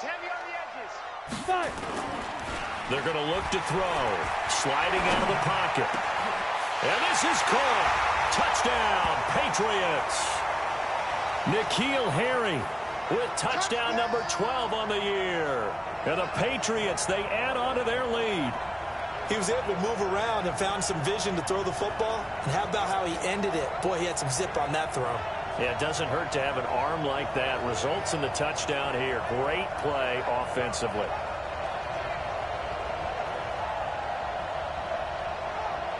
Now for the point after.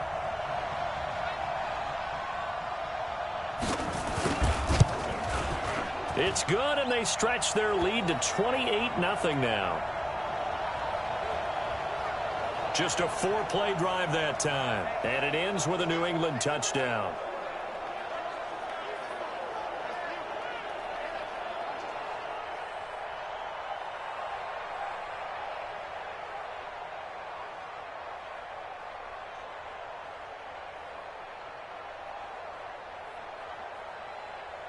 Bailey now to kick it away after the touchdown.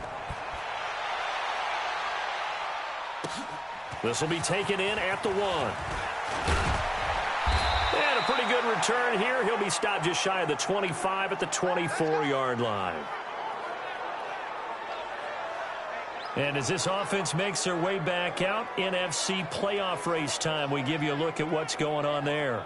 Typically down in the first half, I might say, oh, you at least need a field goal out of this drive, but they're down to the point where they need a touchdown, don't they? Yeah, normally, you know me. I mean, you've been around me for a while now, right? Unfortunately. I'm sorry about that. But normally, I'm the one preaching patience. Yeah. You know, take your time, first half, you still got a chance.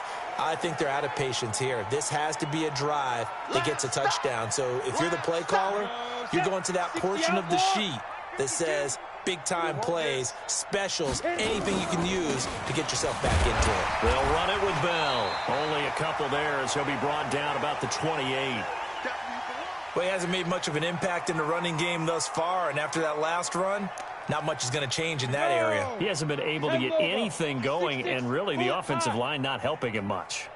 On third down, Knapp, and that is incomplete.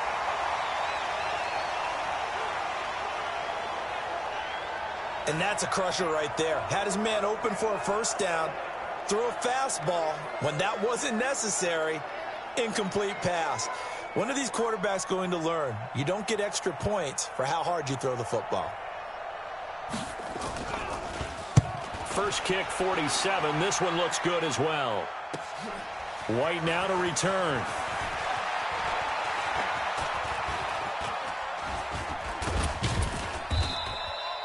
A very good return that time. 18 yards. And possession will switch hands, 1st and 10. Offense marching back onto the field, and our focus shifts here to Sony Michel. He's in his own second quarter, already closing in on a 100-yard game. And that's the magic number for a running back. Anytime you get to that triple digits, that's all you're looking for. But he's got a chance to really exceed that in this one. Yeah, he does. That's been the gold standard for a long time, hasn't it, that 100-yard mark? It really has, and that never has to shift because it's in a game. It's a 1,000-yard mark. I'm wondering, since we've gone from 12 to 14 to 16 games, maybe we need to up that a little. On second down, Michel. And he'll get this one up to about the 39 here. Good, strong run against the 3-4 set. And that 3-4, you got to have your guys up front eat up a lot of blocks. The guy playing over the center, the nose, he usually has to take on double teams. But when you're able to successfully move him, you're often able to get some yardage. And that's when linebackers have to clean up and make tackles. And he's got a first down as he's up to the 48.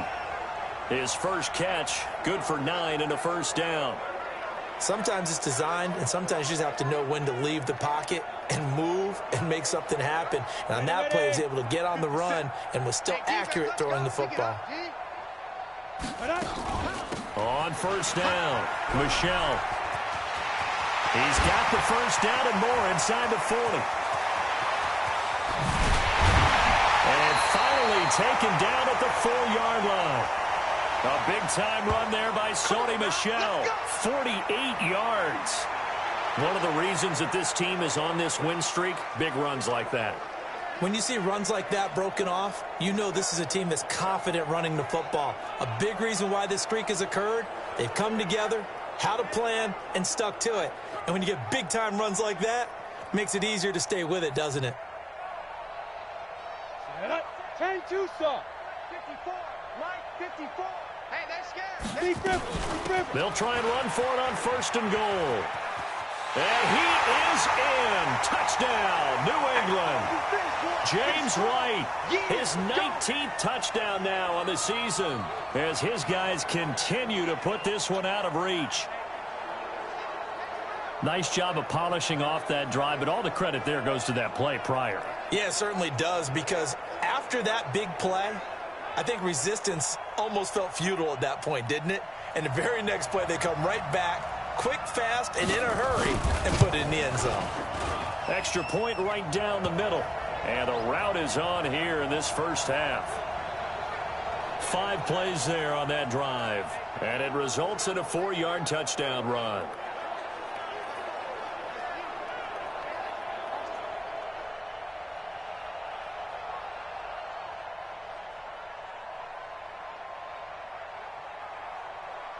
Bailey now to kick it away after the touchdown. This one taken from the 7. And he'll get it up to about the 26-yard line, just across the 25. And now out come the Jets. And 3 and out on the last drive. No points on the scoreboard. Little soul-searching now.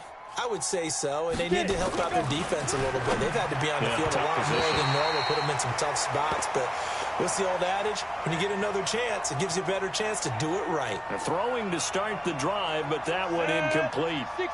Once again, they'll come up on the 26-yard line, 2nd and 10. Bell. And his rough afternoon continues. He's going nowhere again. No gain on that one as it brings up a 3rd and 10. These guys have punted 4 times already, and they're staring at a 5th, barring a conversion here on 3rd down. And it's caught by Herndon. And they'll get it up just short of the 45 at the 44. A Jet first down, 18 big yards that time. Don't let him breathe. Don't let him breathe. On 1st and 10. Now throwing middle, but it's incomplete. Jamon Moore, the intended receiver, and it's 2nd down. All right, that one fell incomplete there, but the best quarterbacks, they'll miss on 40% of their throws, somewhere in that neighborhood, similar to a great hitter in baseball who's going to fail 7 out of 10 times and still have a great year. In this case, you want perfection, but way better that it hits the ground instead of going to an opposite color jersey. 9 yards on the pickup there as they'll be left with 3rd and 1. They'll try and run for it with Bell. Well, the lane closes quickly for Bell, and he did not make it. Call it no gain that time, and they're going to be left looking up at a 4th and 1. I apologize in advance, partner, but the beef eaters on the interior of this D-line, you just know they were licking their chops on 3rd and short. And yes, they were rewarded with a tasty dish, stuffing that one short of a 1st down. And problem spreading to the punt team now. This one goes all the way into the end zone on the fly, so that'll come back to the 20. Offense marching back onto the field, and our focus shifts here to Sony Michel. And with the day he's having as we look at some of these highlights, maybe he wants to duplicate this pregame meal next week. Whatever it is, guaranteed he will ask for the exact same thing each and every week as long as he continues to run like that. Sometimes it's that simple, partner. Yeah. Just, and you know how superstitious these guys can be. Oh, there's no doubt, right? If you put your left sock on first and you have this kind of game, you'll keep doing it. In this case, let's investigate that pregame meal. We might need some of that. Yeah, right. It's working. They begin with Michel on the ground. A nice run there, 9 yards, and it'll be 2nd down. And he continues to pile up the yardage. That puts him over $150 now. And this defense has really had its problems trying to keep him contained. On the ground is Michel. And for one of the few times here today, this run's not going to go anywhere. No gain on the play, and now they're faced with a 3rd and 1. Check. Watch 54. Watch 54. Watch the back and watch the back. They'll look to throw for it on 3rd and 1. They'll roll him out right. He's going to air it. It's caught inside the 25. And he finally goes down, but not before reaching the 21. Well, you don't have to be a genius to watch this game and figure out they've had plenty of success moving the football here in the first half. We've seen exhibits A, B, C, and right on down the line, haven't we? Yeah, we just saw exhibit Z right there.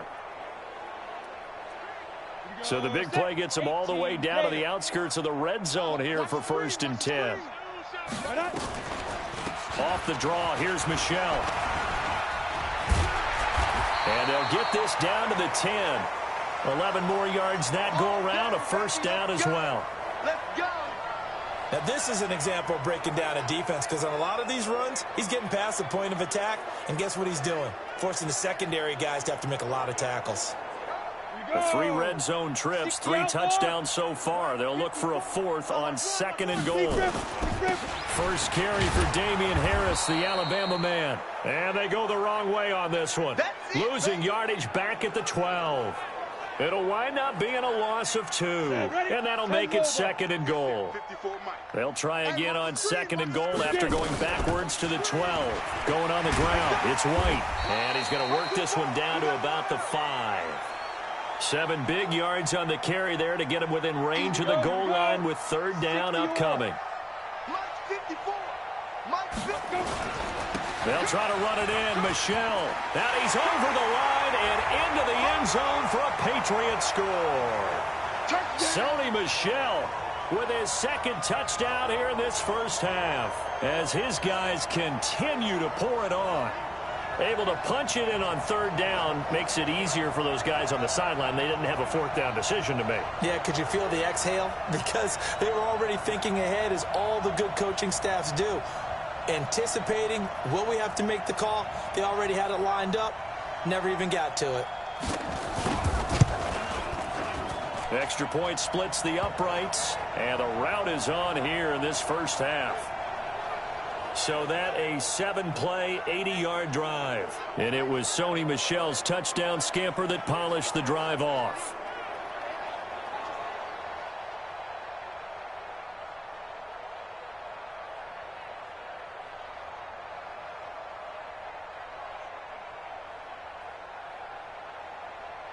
Bailey now to kick it away after the touchdown.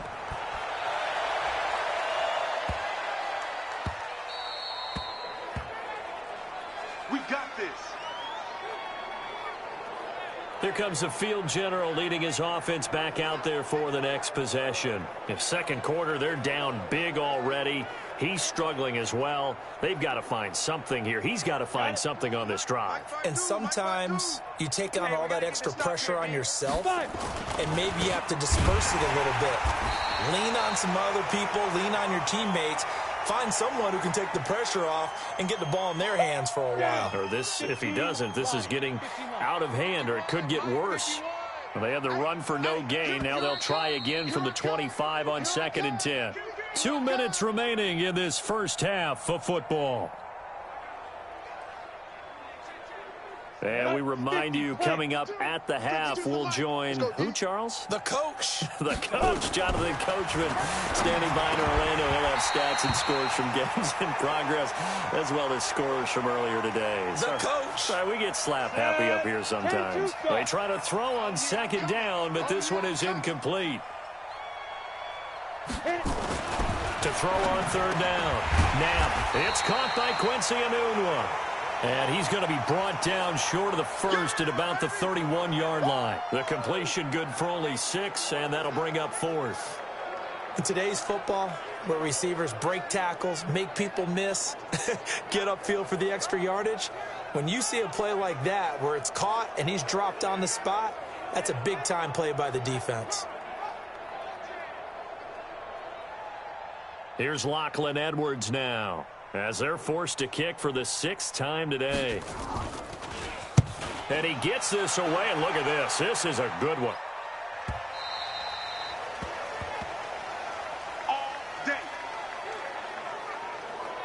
Now here's the signal caller getting ready to lead this offense again. I'm sure he wanted to have a huge game, wants to have a huge game as the quarterback, but really on the ground, they've been very, very hard to stop. Maybe you just keep going to that well.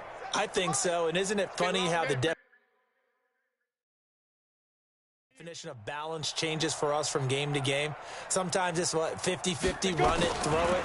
Sometimes it's just being a balanced running team in terms of who's carrying the football. More than one guy. Right, multiple guys. And that's caught inside the 30. And all the way in. Touchdown, New England. Philip Dorsett, an 80-yard touchdown as his guys continue to put this one out of reach. When you start at your own 20, oftentimes defenses play you for the run. They stack the line of scrimmage. They decided, let's not run into that mess. Let's get outside, get to the perimeter, go high, wide, and handsome, and throw that bad boy downfield. Beautiful ball, good catch, and then it was off to the races, one play and in the end zone. Extra point attempt to follow here.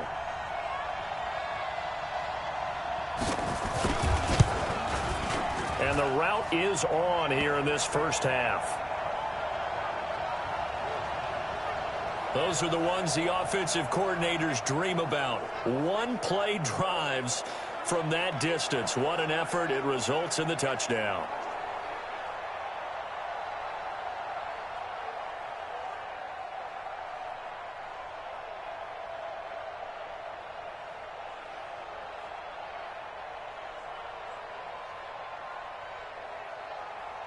Bailey now to kick it away after the touchdown. This is fielded at the chalk of the 10. And he'll take this across the 25, couple extra yards up to the 27-yard line. The Jets offensive unit ready to get going here. And now the clock reads precisely 1 minute to go in the half. You want to run the 1 minute offense? This is a good test right here. It certainly is, and definitely not a time to think about kneeling and going into the half. This is a chance to attack a little bit, but not having to get everything in one shot either. 10 yards here, 15 there.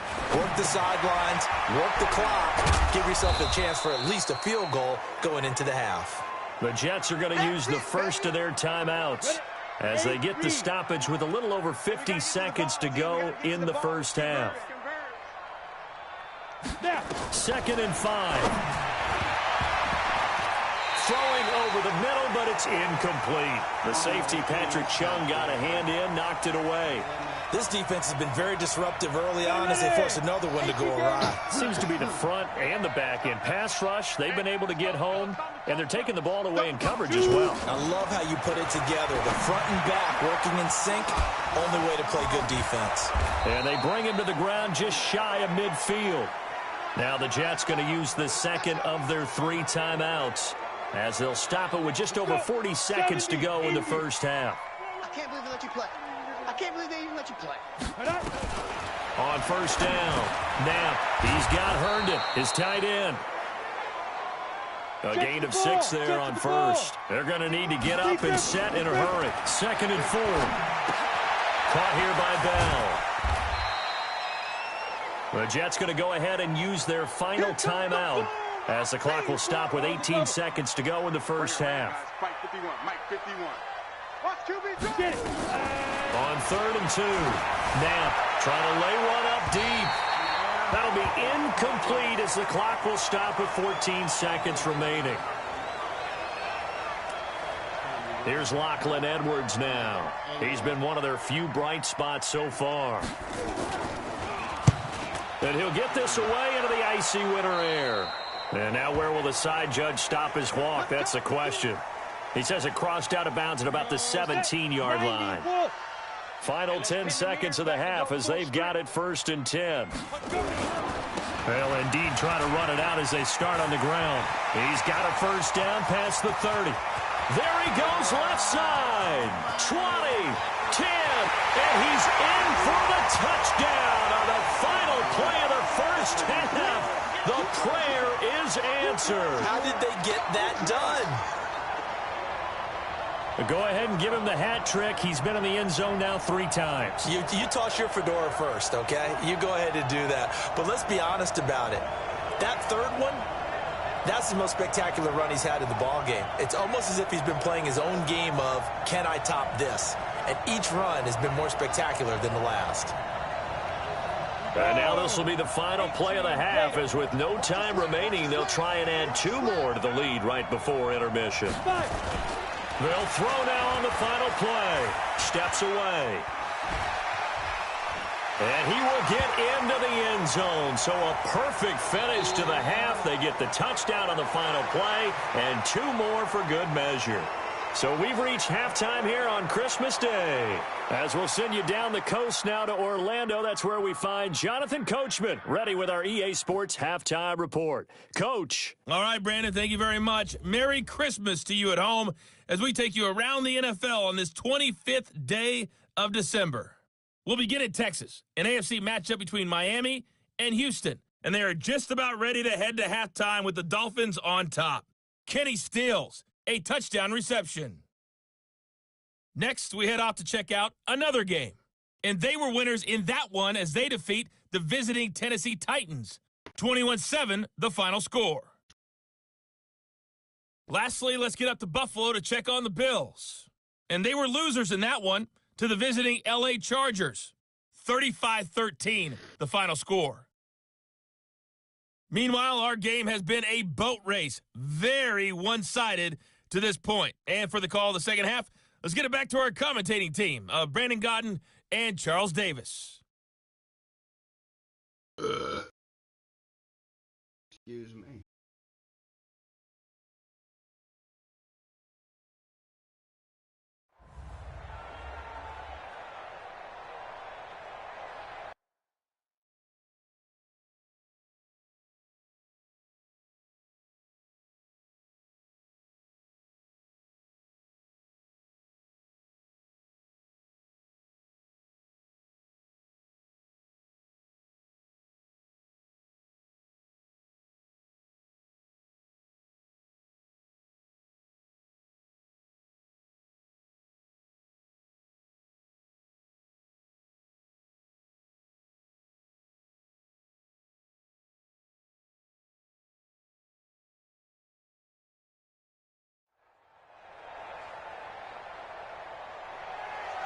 So here we go for half number 2. The Patriots with the lead, and they will be getting the football.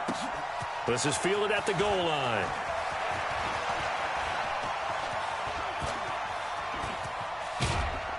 And he's all the way up across the 40 and down at the 42-yard line. Great return. Any return that gets you to midfield is a great return. 1 first down, and you're almost in field goal position.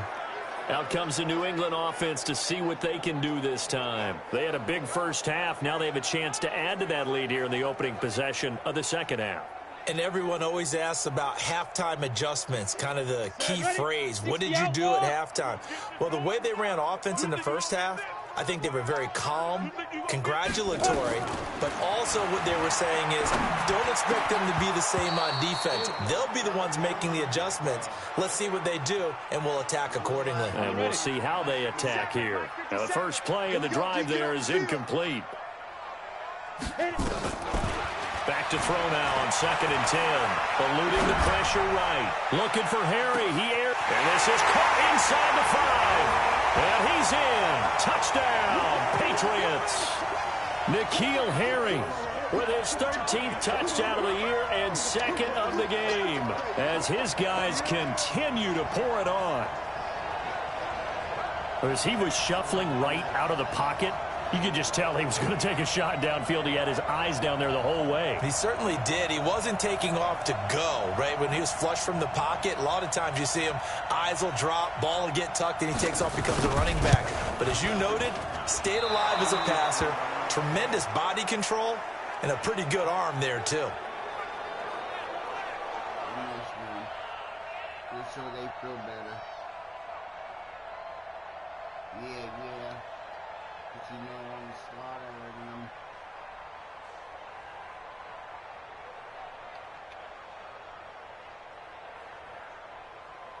Trying to get those first down.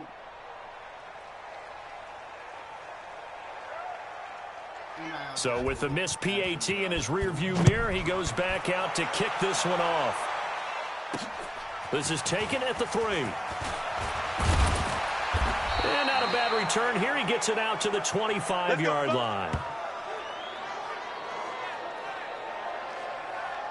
So here's the Jets offense now. as they get ready for their first possession of the second half. They're down in this game. A chance for the offense, though, to put something on the board, get some momentum here in half two. Try and get things kick-started for them. And you know at the half, they discussed how they were going to get that done. This is where scripting comes into play a lot of the time. How many plays do you script coming out of the second half? Most of the time in the first half, you're scripting 12 to 16. I think in the second half, you're really scripting more like 8 to 10. Kind of a starter or an opener, whatever terminology they use. Just something to get you off to a quick start. A loss of a yard there to start out. That leads to a 2nd and 11. Ready? They'll go again with Bell. And they're going to get him behind the line yet again as his nightmare afternoon continues. No gain that time, and it leaves him with 3rd and 11 coming up. Well, it hasn't been a whole lot of fun for Le'Veon Bell in this ball game, trying to find room to run the ball. I'm sure they're going to have to change some things up because he's so versatile. They've got to get the ball in his hands somehow and create some space because they're losing this game. Well, and defensively, you got to keep. And he loses the football a second time. And it's picked up by the Patriots.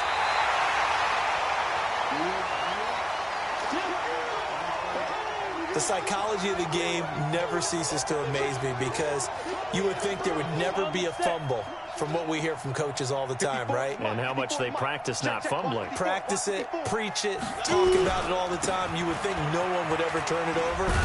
Yet they are humans out there running around, and we just saw another one. Opportunistic by the defense. That's going to go as a loss of 1 on first down. An interesting and intriguing decision there defensively because they kept extra DBs on the field despite seeing the multiple tight end look that came out for the offense. I thought they were going to switch out of it. I didn't know if they felt they didn't have time or what the case was. Well, in any event, the extra speed allowed for great penetration as they stuffed that one behind the line of scrimmage. And it's Michel once again. And he's got room.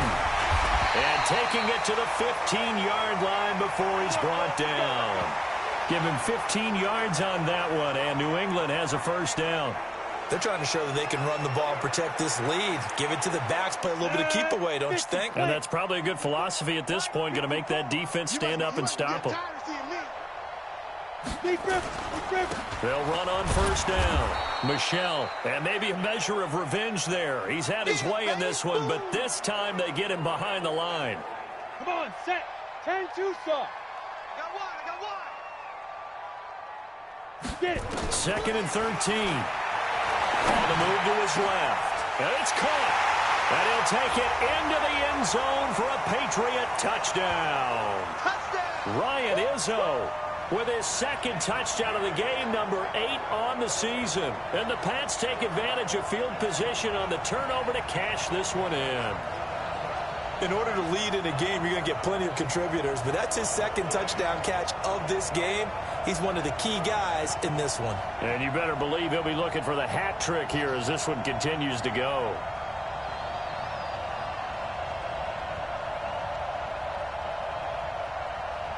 Extra point attempt to come here.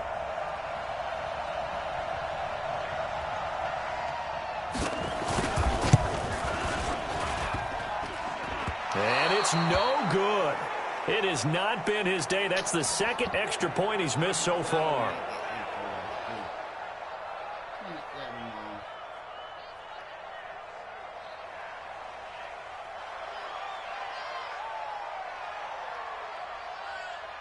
Now he's back out there to boom this one away, maybe with some frustration after the PAT miss. This is taken at his 4. And he'll get across the 20 before he's brought down at about the 23-yard line. Jets offense coming up now to start their next drive. And the turnover last time, that's sort of been symptomatic of their struggles here in this one. Big word. I like it now because you're exactly right. You like that, don't you? All game long, they've struggled moving the ball, turning it over on the last possession. Is that word again, symptomatic? Yeah. I like that. Your analysis, symptomatic of the success of this broadcast. What I like is that you gave me the word, and I just kept using it. Once again, they'll go from the 23-yard line on 2nd and 10. Throwing again. Knapp. Nowhere to escape, and he goes down. We call that sack look. So one quick, easy analysis about why they've struggled so far. They keep putting themselves in third and long situations. They just took another sack right there. And the offensive film session tomorrow may be a little longer than it normally is. Not a lot of positive grades will be handed out thus far. Throwing on third and long. And he's going to go down again.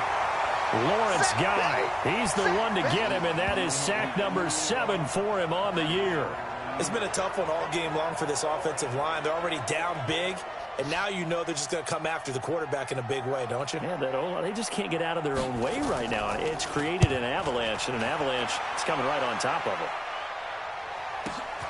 On the return, it's White.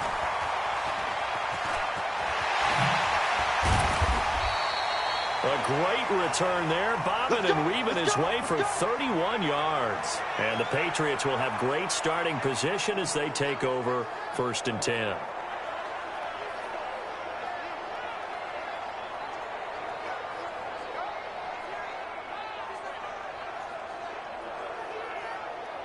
Now the Patriot offense set to take over again. Oh, here we go. Oh. Hit it.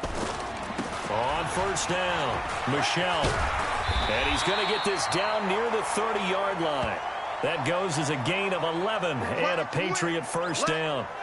It's been a remarkable day at the office for him running the football. Those yards just continue to pile well past 100. And how about more than double-digit carries in the second half alone? That's what you want as a runner, because you got to prove to your offensive line that you're going to be as tough as they are. They don't rotate in and out on every play. Running backs often do, so those who can stay out there with their offensive linemen, those are the guys they really value. Consecutive plays now where that offensive line has really created a lot of space. And we've seen the confidence rise, haven't we? It borders on arrogance now, and that's that good arrogance, believing you can run the football whenever you get good and ready. And he'll be taken down at the 2-yard line. Another nice gain, 16 yards there, and a 1st down again. And a lot of people ask the same question all the time. Why do we see so many slants in the red zone? Well, the windows are tighter. Everything's more condensed. It has to be quicker, and you've got to deliver the ball on time. Your biggest worry, ball gets tipped in the air, because if that happens, then it's fair game for the defense. They'll try and run it in with White. And he is in. Touchdown, New England. James White with touchdown number 20 on the year as his guys continue to put this one out of reach.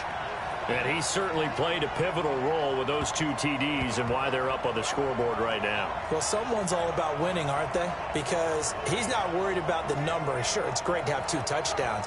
But the bottom line is what he's doing is contributing to their lead. He wants to continue to do so. Point after here coming up.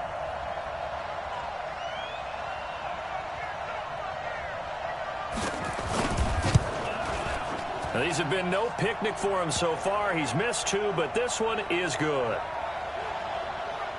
So that drive, 4 plays. And it's culminated by a 2-yard touchdown run.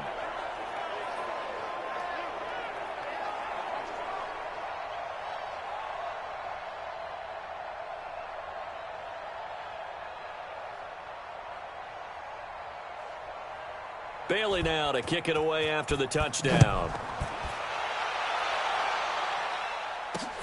This will be taken in at the 1. And he'll get it up past the 20 to the 22-yard line. Here we go.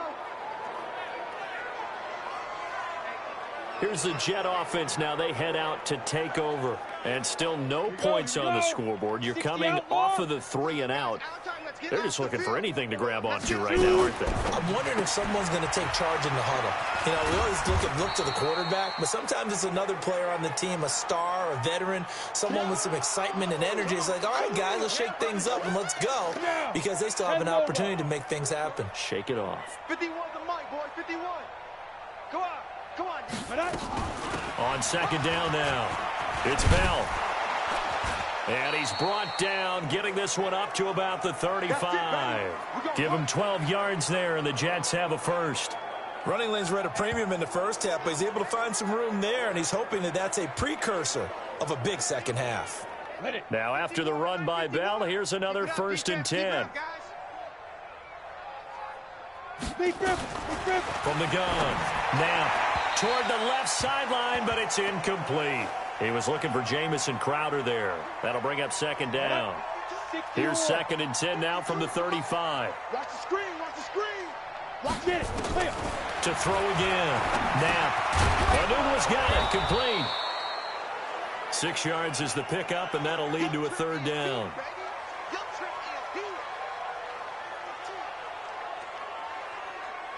These guys have punted 4 times already, and they're staring at a 5th, barring a conversion here on 3rd down. Looking to throw. Knapp. And this is going to be incomplete. Another drive comes and goes. Still nothing on the scoreboard. Yeah, and when the second half comes, you know, it's real easy to get discouraged and wonder if you're ever going to get things started. You just got to fight through it. Got to keep pounding away. Here's Lachlan Edwards now. He's been terrific so far. Averaging 50 yards a boot so far as this one's away. And not what he was hoping for there, as this will hit in the end zone for a touchback.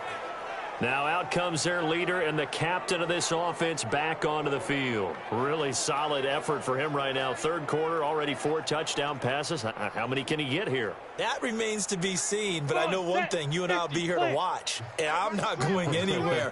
With what he's doing in this contest, I'm not missing a minute of it. This guy's been spectacular. Yeah, I mean, it's a team game, but sometimes these individual performances are fun to watch. Yeah, sometimes they just kind of come to the front despite